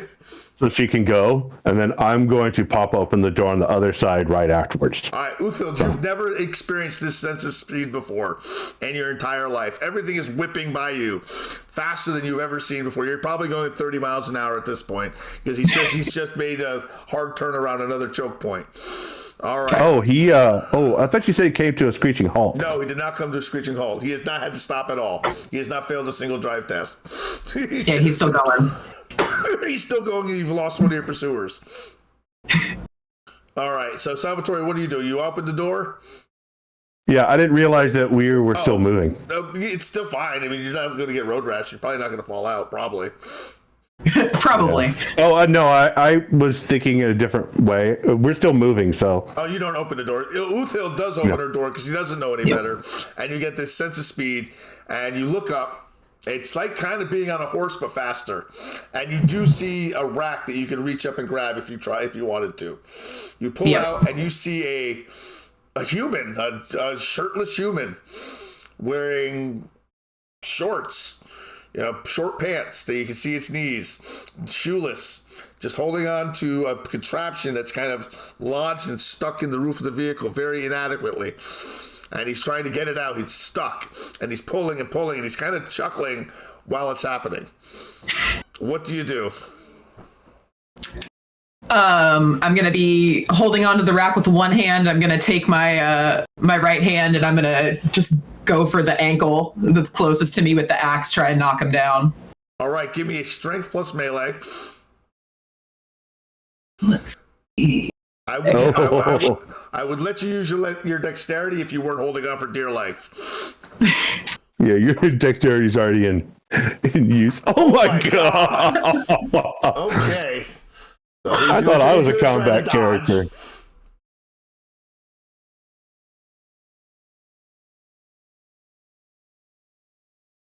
You got 5. He got 5. All right. You still managed to do. You still got him. So it's you still got 1 on the margin. So you still do 2 damage to his ankle. It is superficial, so it's halved because you're attacking a dead form. But you swing your axe and you hit him in the ankle. He's like, "Ah, you son of a!" And he turns and he tries to rip the saw out of the vehicle again. But he can't because he missed his dodge. Well, what do you do with Salvatore? Well, she went out. She went out. That was. I'll go out the other hanging out of side. the door right now. I'll try and come out the other side. Try and spider monkey up to there as well. All right, give me a dexterity plus athletics check.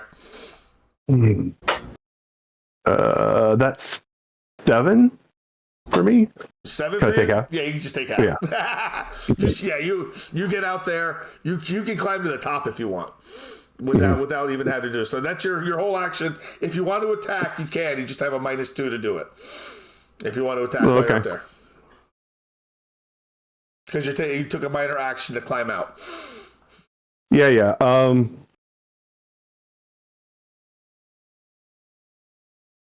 He's hanging on.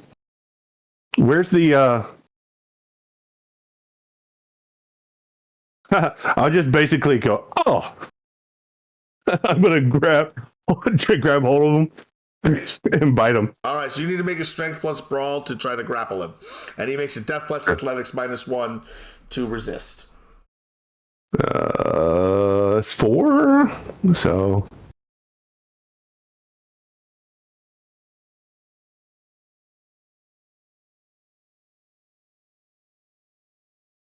yeah, that's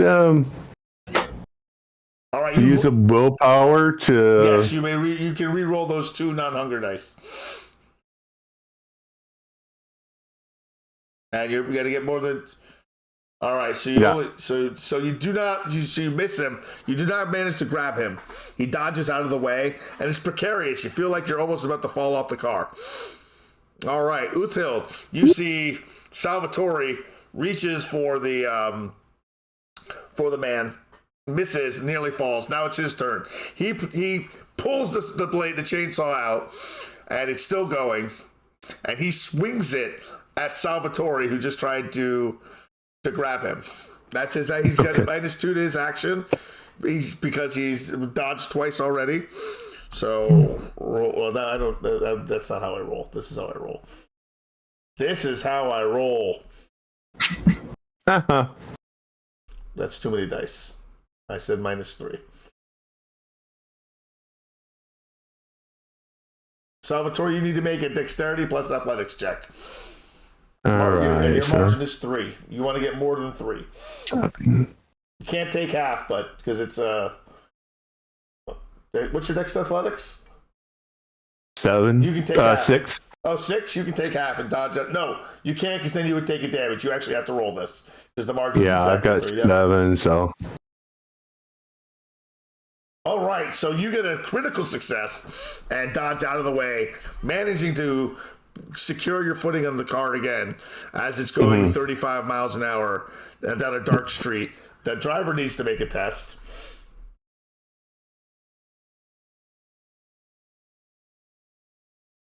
And it whips around another vehicle that was blocking the path. That's 4. That's 4 vehicles that have been set up between the prince's house and out of the city. That's just to let you know. And while you're driving by,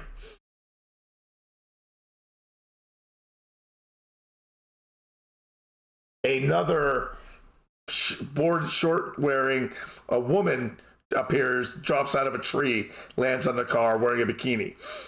She just drops in the car and she stands there ready to fight. It's the same people from the and they haven't the water changed. park. Yep, they're just a little dirtier. Yeah, they're still. They don't care about the cold. All right. No. So turn 2, you're up. Nerded Art, what do? You've got your axe. You've swung at one. You've done some damage. So I'm still kind of hanging out of the passenger, holding on to the rail. I believe I could use my soaring leap skill to just jump onto the hood of the car or jump onto the roof of the car if I'm not mistaken. I believe so. Let me double check. I think that's really cool. If you do that, soaring leap, I think you have to make a rouse check. Okay, I don't. What do I roll free. for that? It's free. You can jump a number of meters equal to 3 times your potence. So yes, so you leap into the air. I mean, high. Salvatore, she leaps 10, 15 feet into the air and comes landing back down with a thud on the roof. Do you come down with your axe? I'm actually just going to come up directly behind the chainsaw wielding gentleman, and I just grab him by the shoulders and just chuck him off the side of the vehicle. All right, so make a strength plus brawl. And he's going to try to hit you with the chainsaw. That's just going to be his action. He's not even trying to dodge. He's just straight up trying to do damage back to you. So strength plus brawl is... Oh my god, it rolled over. That's pretty good. That's 1, 2, 3, 4, 5, 6 successes. Okay, versus his... And you still have no hunger. Yep. This should be fun.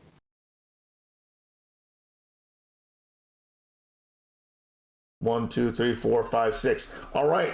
No, so I only got 5. You got 6. You grab him and you toss him off the car. You grab him and you push him, and he just goes flying off the vehicle and he hits a tree, taking one superficial damage that he can't have. So his ankles have been cut and he's hit the tree. All right, Salvatore, your turn. You're standing in front of like a 5-foot petite woman. She looks like she could be anyone. She looks like she could be someone's daughter, except she's got a crazed look in her eyes and her face is covered with blood. I'm going to look at Salvatore for just a moment, going, these more of your friends? Let's, I'll run up to her and grab her. Try and basically lock her arms to lock her up and just kind of hold her back to Oldfield.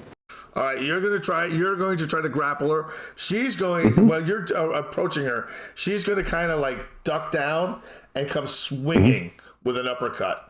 All the way from a complete duck and up. She's putting everything she has into it, which isn't a lot, but she's trying. She's going to spend a rouse check to increase her strength by 2. She gets hungrier, so she's now at a hunger 4.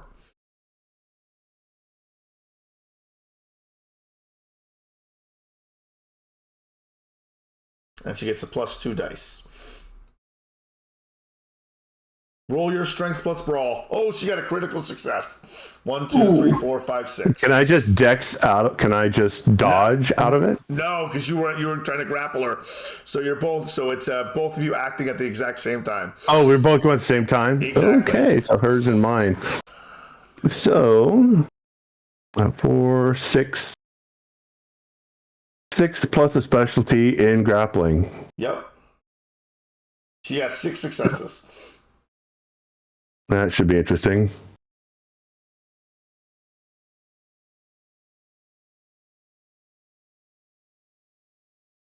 All right, so the margin is 4. So she does +0. Can I use willpower to re-roll the 3? You may re-roll 3 of those failed ones, yep. Oh, I really tried. Just like, oh no! So as you were grasping, she ducks and she little max you. She just comes up with a star and just clocks you and knocks you off your feet. You do not fall off the vehicle, but you land back first onto the hood of the vehicle. All right, and the driver needs to make a drive test. This is the last vehicle in the way.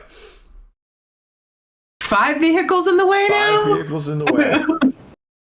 And they're not playing around. They're setting this up. All right, he only needed 2. He could have taken half. He gets around the final vehicle. No one jumps down this time. All right, Nerded Art, Ulfrid, you just saw this woman, this petite woman, 5 foot, just claw, and it looked like she hit him with a ton of bricks. Okay. how am I like positioned to her? I know she threw him onto the hood of the car. She's kind of close to the front, not the hood, but the front windshield. Yeah. Okay, so I'm behind her. You're kind of behind her, yep. But she's facing your direction. She's facing my direction. Yep. Okay. I'm just gonna. I've got the axe in my hand. I'm gonna kind of give her this like, come at me, bro. Are you gonna hit her with the axe? I'm trying to what's the word I'm looking for? I'm trying to goad her into like running at me, you know? Okay, what do you do once she runs at you? Because she's gonna run at you. I'm gonna dodge, and I'm gonna basically hope she runs off the back of this vehicle real fast. All right, her goal is to spear you and take you with her. Okay. As she goes off the vehicle. Sure. Okay, so your Dex plus Athletics versus her Dex plus Brawl. She is going to spend another rouse. She's going to do another rouse check to increase. Oh, actually, it increases for the scene, so it doesn't matter. So she's at 4 plus 4. So she rolls. She had 3 successes. Roll your Dex plus Athletics. You got 3 as well. So you hit. She hits you. She does not go off. You do not go off. It's like two things just run into each other and smash into each other. It feels like you hit a wall, though, as she hits you, and you back up just a little bit. Salvatore, what do you do? I'm going to get up off the hood, get myself up, and just scramble to the back where this Delilah. Yes, Delilah. Yes.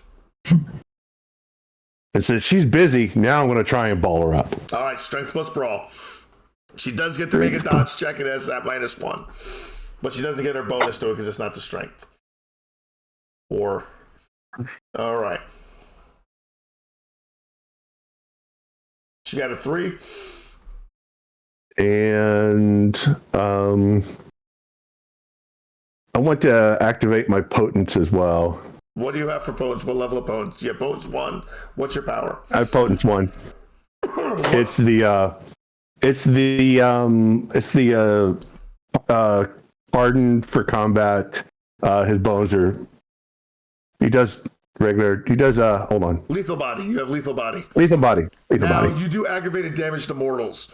You don't. Yeah. So you don't do aggravated damage to. I'm not trying to do aggravated damage to her. I'm just trying to make sure I'm strong enough to hold her. Okay, and excellent. Keep her bottled up.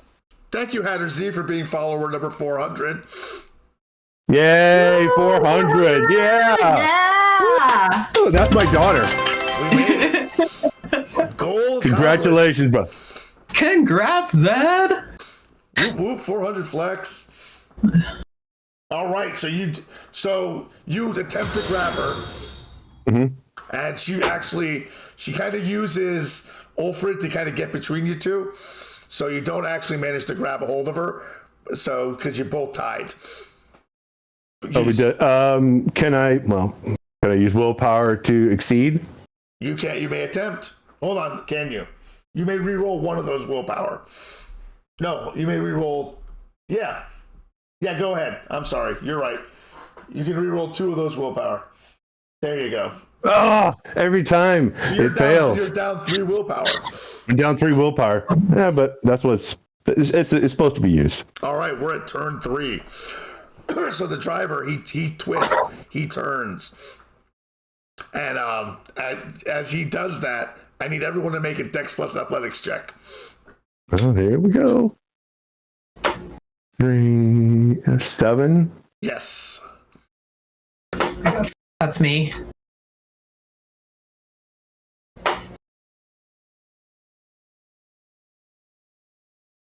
I got 1. Okay, you should have just taken half. So just take half. Okay. All right, but I got to roll for her. She could fail this. She does. Oh. All right, the 2 of you managed to duck just in time as a branch crosses the road and smacks her off the vehicle. And the driver keeps driving away. What do you do? Mm. After you. I want to look and see if is there any more danger? Is there anyone else coming else in the road? Not that you can tell.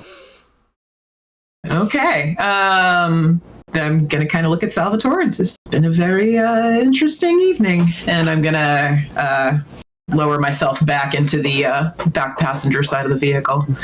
Yeah, and I'll come back down the other side. As you get back in, you notice Benedict's not in the car.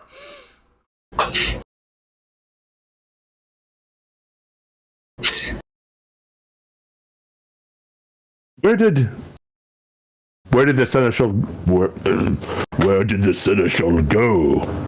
The driver turns and he's got a big grin on his face. It's not the driver. What? Who is it? It's someone else. You don't recognize him.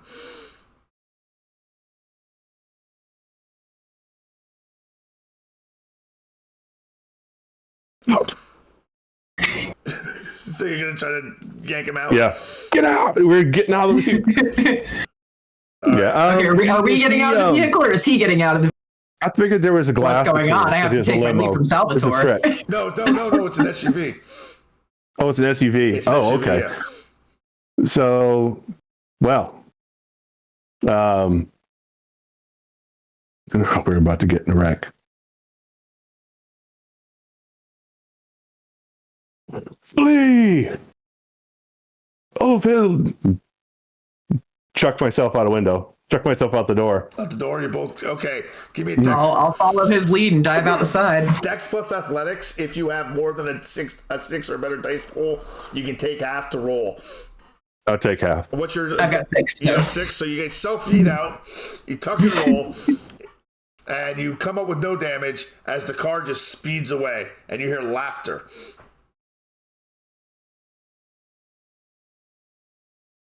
Is the laughter coming from the car speeding away, or is it coming from around us? Okay. From the car speeding away, yes. I just wanted to make sure. Off in the distance behind you, you see 3 people mounting on snowmobiles and speeding away into the woods. Well, it seems that we have a bit of a walk ahead of us. Maybe you could take some time explaining to me who these fine people were. These are one of them with the shorts and the little sandal-like things. The first one that flew off is one of your clan, a gangrel. The other 2 are children of his, thin bloods, they are called. The blood potency is very weak, but they are still dangerous, especially in numbers. The driver, I don't know. Okay, I kind of nod. I'm just taking it all in. As you're talking, Yeah, he'll kind of explain things. You'll find that Salvatore has an odd manner of speech. Tends to be really slow, enunciating things. As you're talking, the driver actually runs up to you, completely disheveled, blood from his running down from his head. He looks like he's been thrown out of a vehicle. Comes running up into your direction. You live. He's panting, barely. He's got his hands on his knees, kind of hunched over, trying to keep himself standing. And kind of keep an eye out, make sure nobody else is coming running either. Because what happened with the seneschal? They took him. As soon as you went up, someone came in through the doors and took him. And they yanked me out and took the vehicle. I don't know what's going on.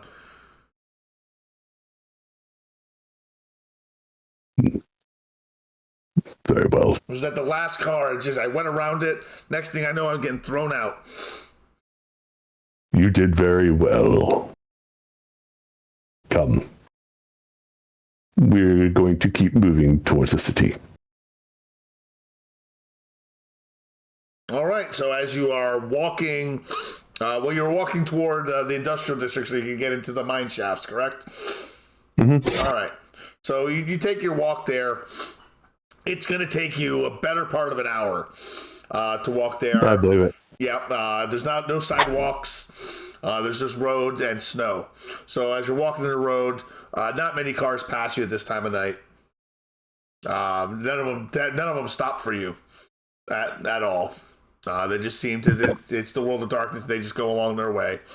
It takes you, like I said, maybe an hour or two to get there. What do you do along the way? No one attacks you. No one jumps. Explain all the things. The importance of the traditions, the various groups and sects, and. I was going to say I have no idea what any of these clan names mean, so I'm certainly going to be like randomly asking him questions, like what is Gangrel? Gangrel is a clan that descends back from the first of their kind. Gangrel are a clan that they embraced and left their members just to roam wild and learn on their own. So not knowing your clan is not uncommon. How many monsters like us live in the city?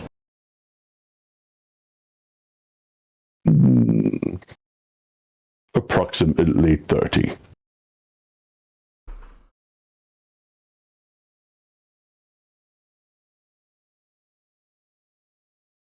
Okay. Yeah, I would explain, like, this is what the Camarilla is, this is what the Sabbat was/is. There's witches out there that can, mages, werewolves, spirits, blah, blah, blah, little darkness stuff. I am familiar with many of these things from my history. They still exist. So he tells you about the Camarilla, and he describes it as a secret global organization of vampires bound by tradition and strict enforcement of the Masquerade. A set of laws designed to conceal the existence from humans.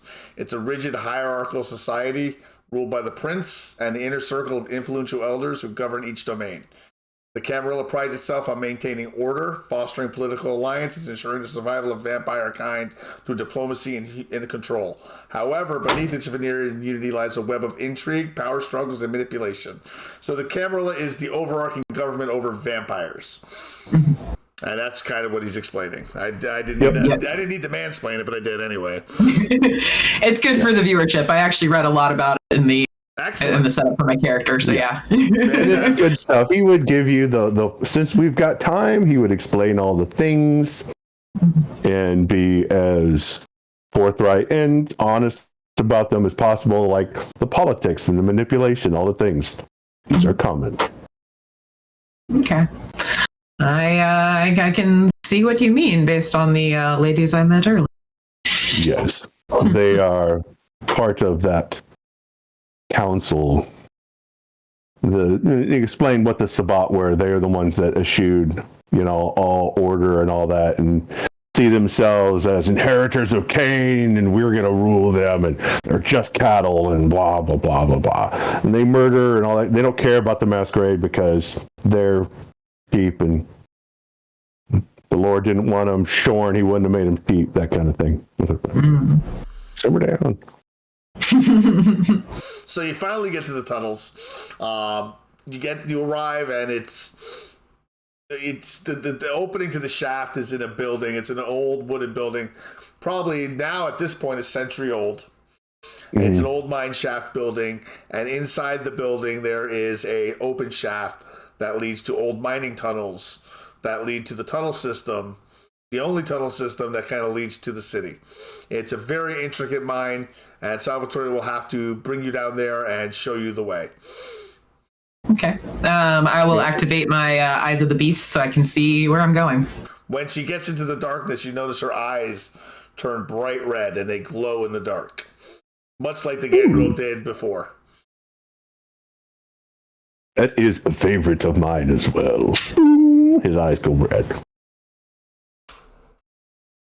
And it will take the driver to an offshoot that leads up to a place that has a phone. Here, if you go this way and go up, you'll find a building. There's a phone there. You can call for a Uber or whatever. Phone. The driver is never seen again.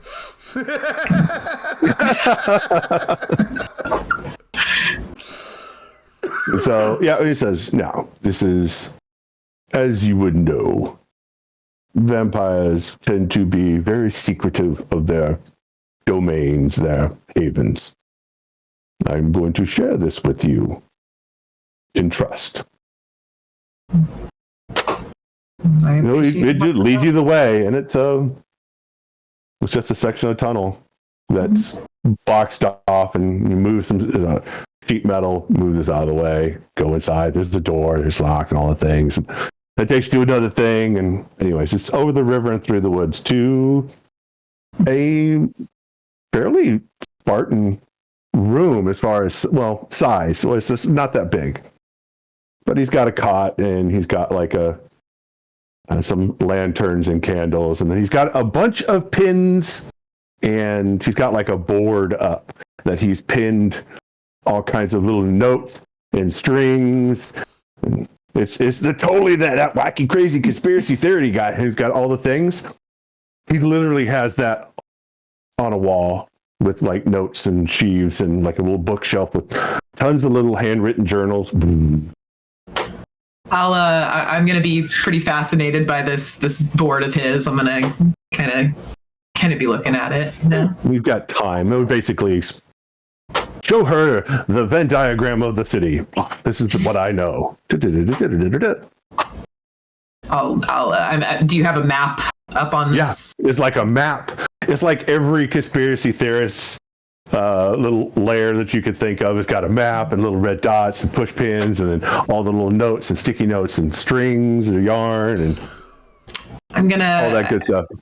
Kind of trace my fingers over the map. I'm gonna take note of where the lake was. I'm gonna kind of explain to him where the Mohican settlement was that I am familiar with.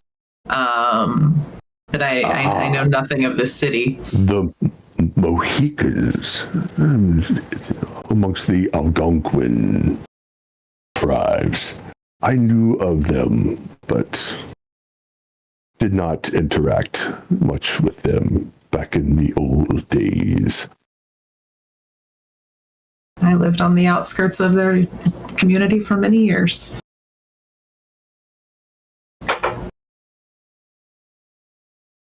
Just kind of explain all the things, and basically he's got one cot, and he says, well, you may sleep there, and rest. I'm gonna kind of take him. I'm gonna look at the cot, and I'm gonna consider the floor, and then I'm gonna look at the cot, and I'm gonna consider the floor. And I'm gonna take a moment, and you can see that she's trying to concentrate on something. Like what I want to do is I want to shift into my animal form so that I can just sleep on the floor and be comfortable, but it's not working, and I don't understand why. Please. You are my guest. Please accept my hospitality, such as it were. Thank you. He'll take a blanket for himself and kind of curl up in the corner. So, all right. And of course, he'll set the usual traps and locks and stuff on the way in and stuff. We got all kinds of little things and strings that are noisemakers and all that kind of stuff. So, all right. At this point, I think this is a very natural place. That's a great breaking spot. This is a great breaking spot for us to end for the night. And go ahead. I think you're in a good spot to basically look at the notes that we have in Discord and all that all the various game notes we have, and then all that's on what's on the board is what's in the note. So your character could be as up to speed as our notes are. So, all right, I'm going to give everyone 5 XP for the night. So five experience points, and I'm gonna. We got plenty of time. We're in absolutely no rush. So I want to talk. I want to talk to you guys. I want to talk to chat. I want to feel everyone out. Find out what everyone felt about tonight. What you liked, what you didn't like, what you want to see going forward. It was a dope run, Keywork. We missed you. I hope your neck feels better. I hope your neck feels better, dude. Yeah, I hope you feel better soon. That's horrible. That's horrible. So what we're gonna do is, I'm gonna ask chat first. Chat, what did you like about game? I want to see what they got to say. It might take them a few moments to type some stuff out, but I want to get chat engaged. Dressing up, got a salon pause. I love the salon pause patches.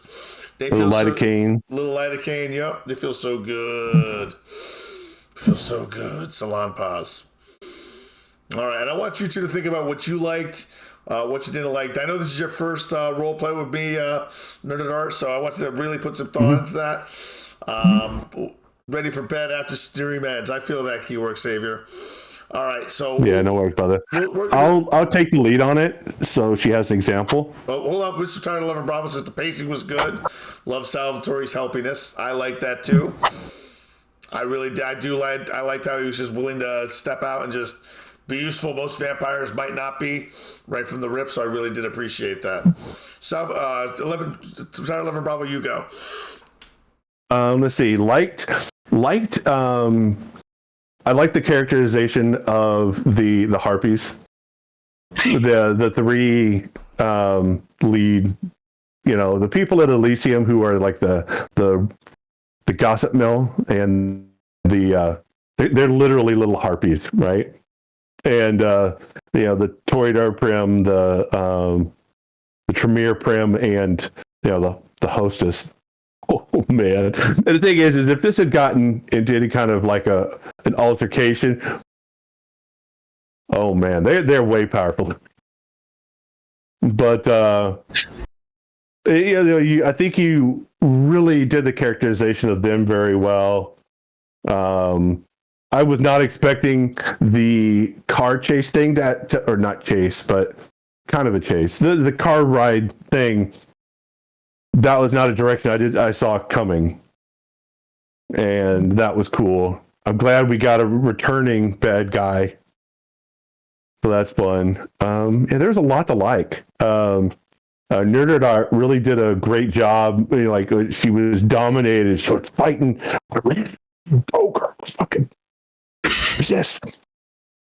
And yeah, it was pretty interesting just watching the interaction of all these new peoples, and she grasped what they are. So she was kind of cool about it. Plus, hospitality and all that. But it's like she's still hold the fuck up, So that was cool. Let's see, what could have been done better. I can't really think of anything off the top of my head. We did pretty well. I mean, I don't see any downsides at all. And the only miscommunication was really my own. I just wasn't paying attention. I'm high. That's all right. Yes, I am too. We are. Yay! All right. The last question was, what do you want to see going forward? Going forward, I want to see. Actually, it'd be really interesting seeing things that Oldfield explores and finds out new things once we get her, involved in what the coterie's doing, like trying to, track down these Sabbat guys and all these various things that are going on.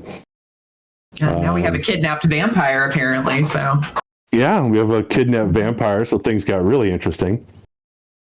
And then, yeah, there's gonna be some fun stuff, and it'll be nice to see, everybody kind of hit their sweet spot. Like, I do my sneaky. I got a rogue character. You got a fighter character. We got a wizard, and a kind of a sorcerer bard, sorcerer guy. Yeah. So yeah, we've got a really good mix of people. So it'd be nice seeing everybody hit their sweet spot. All right, Nerd Art, tell us what you liked, what you didn't like. For you, what you like? Well, yeah, keep it simple. What you want to see going forward, and anything else that you might be thinking. The floor is yours. You had all the time in the world because this is your first night here. Oh, well, thank you. No, I had a great time. You did playing those 3 catty bitches, I gotta say. So Yeah, thank you did for a that. good job. Yeah, like way to handle that. That was amazing. I was really pleased to be doing some actual battle tonight. I did not expect to be actually getting into a physical fight. I expected to be completely overwhelmed by social combat. And it was kind of fun to see how that played out with Ulfield's character, because I wasn't really sure how that was going to go for her. She's going to be standoffish. She's going to recognize that she's out of like a fish out of water in this situation. And so it was fun to see how all that played out. And I thought you did a really great job with that. And going forward, man, I'm looking forward to being able to crack some more skulls and be the fighter of the group, man. I'm stoked. All right, what didn't you like? It's okay not to like something. I'm not gonna lie. I really didn't run into anything I didn't like. Obviously, I had some moments myself where I wasn't really sure how to respond, because I feel like Ulfield's character in general is kind of quiet and reserved, and like a lot of the things that she's thinking, she's not necessarily going to say out loud, which is why I kind of specified like she's thinking this, but she's not saying it because she's very reserved. So I was, kind of felt like I was being too quiet at times, and that's just something I'll have to get over myself. In the future, when we have all 4 players here, we'll have more. We'll be able to bounce. We'll be able to stretch these scenes out even longer with more people to bounce things off of.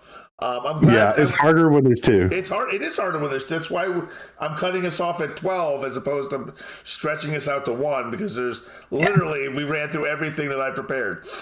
And I gotta say, I went in, Zed and I had kind of talked about my character's introduction, and I had made the joke that I really wanted to destroy Ryan's new truck so that he should hit me with the truck. That's so funny. And I think it really worked out well, though, that my introduction ended up being with Salvatore, because I had mentioned to Zed, and as I was building this character to my husband, that I really saw him as being kind of a mentor figure for her, and someone who she would trust more readily than the other guys. So I think that worked out really well, that we've already kind of got this got a little basis bit of friendship going forward. Exactly. Yeah, we already have a history of one from the others. Exactly. Very cool. Yeah. I like it's funny. Oh, go ahead. It's funny that the 2 most socially inept get put in like an ultra social situation with the soiree or whatever. It's like, oh my God, please don't make me roll for doing any talkie because it's going to go bad. You did roll for 1 talkie and it did go bad. When you made that politics roll to see if you should when you should interrupt. Mm-hmm. Oh, and I just waded in. Yep. Kool-Aid Man style. I wanted to put you in the most dangerous position I could possibly put you in tonight. And I put you in 2 of them. One was the salon. Socially just dangerous. It is. It's just a Shark Tank. And the second was with the prince. I wasn't sure how the introduction with the prince was going to go. It was scary, and I appreciated the Dexter touch, I gotta say. My character had no idea because she doesn't care if anybody gets covered in blood, but Salvatore knew what was up. This is like, I walk in and I see the tarp on the floor. I says, oh, this is not good. I couldn't say anything. It's going to get bad. No furniture in the place, just a tarp on the floor. I wouldn't know any better. The last house I was in just had no furniture in it because they were doing some weird art show. Like, for all I know, everybody lives. They don't have furniture in this age. What is this? This is 2025. We don't use furniture. That was an old thing. But yeah, I saw Lethal Weapon 2. I know what the tarp is about. I like using the same villains until they're taken care of. And I just get this hoot out of the psycho killer vampire Sabat in board shorts And board shorts and flip Board flops. shorts, flip flops, and bikinis. I was gonna say, getting attacked by a chick in a bikini on my first session was just priceless. I loved it. She's wearing like jean shorts and just a bikini top. It's like they don't care. Straight out of the trailer park too. Exactly, they don't care about the cold, and it's very 80s.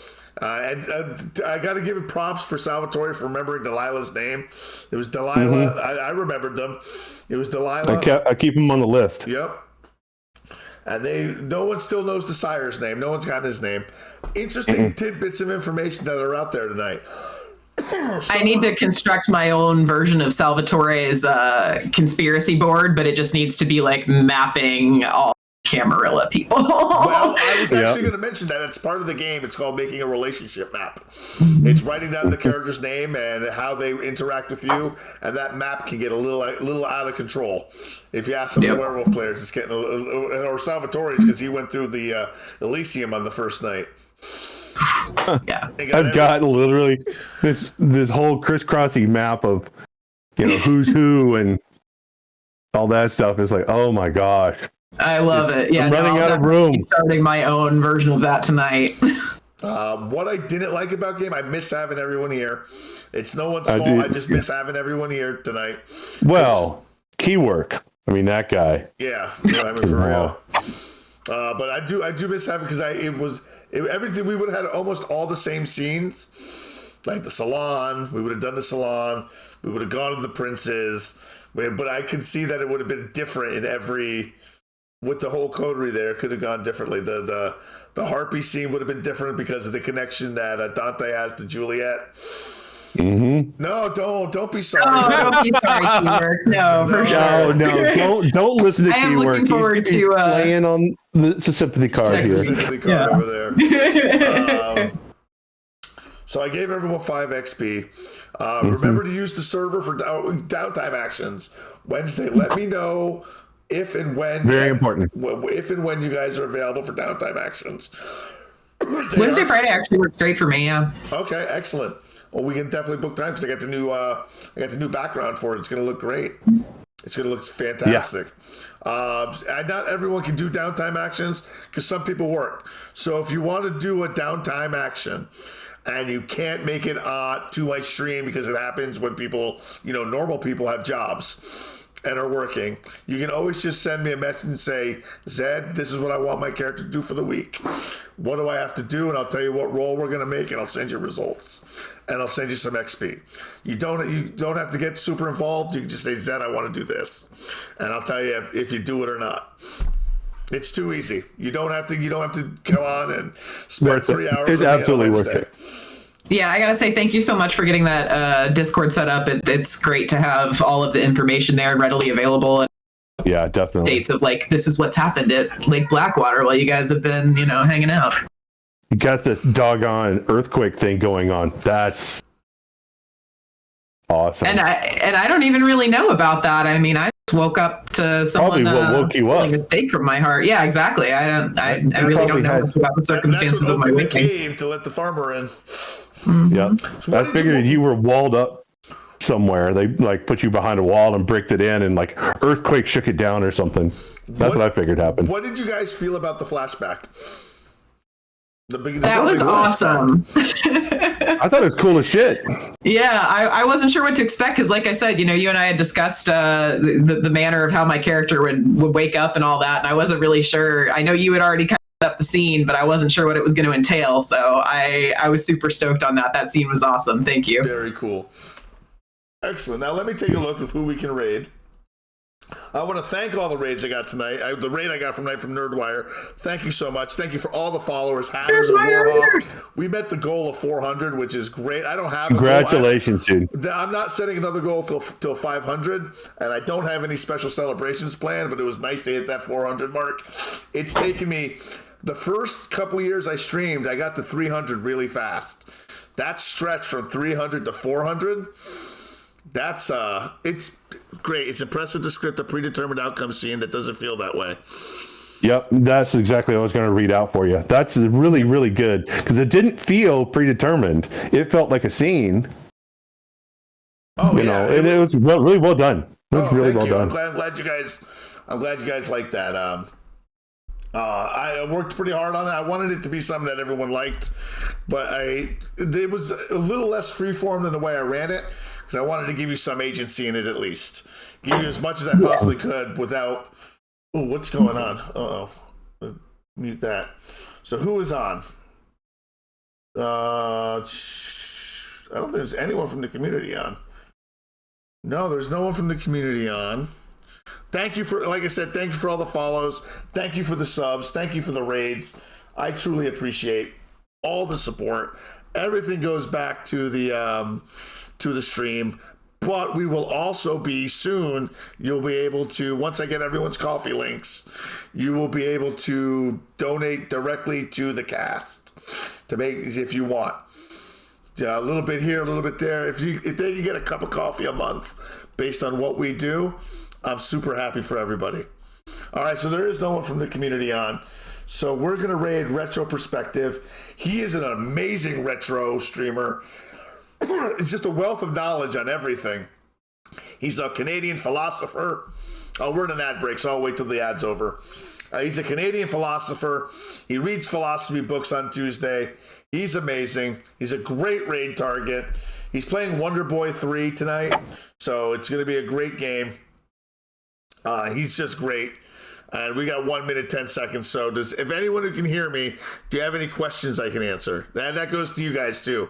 Any questions? No, I'm good. Good shape. Good shape? I'm just killing time right now because I'm not going to rage in the middle of ads. That would be really weird. That would be so much weird.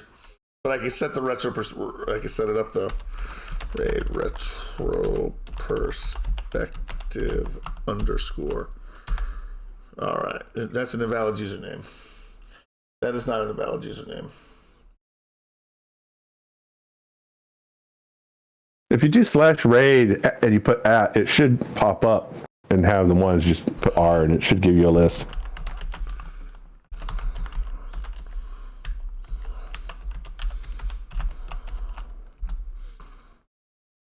Oh, he's spelling it wrong. Retro.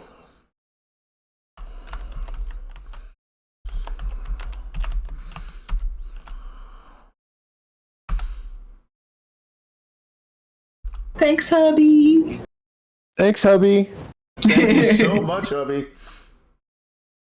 All right, everyone, we're back, but we're about ready to raid. Raid.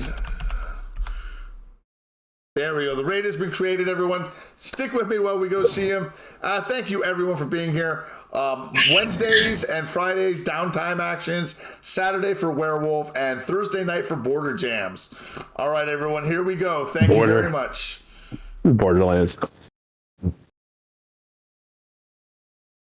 the raid go over yet? Yes, it did.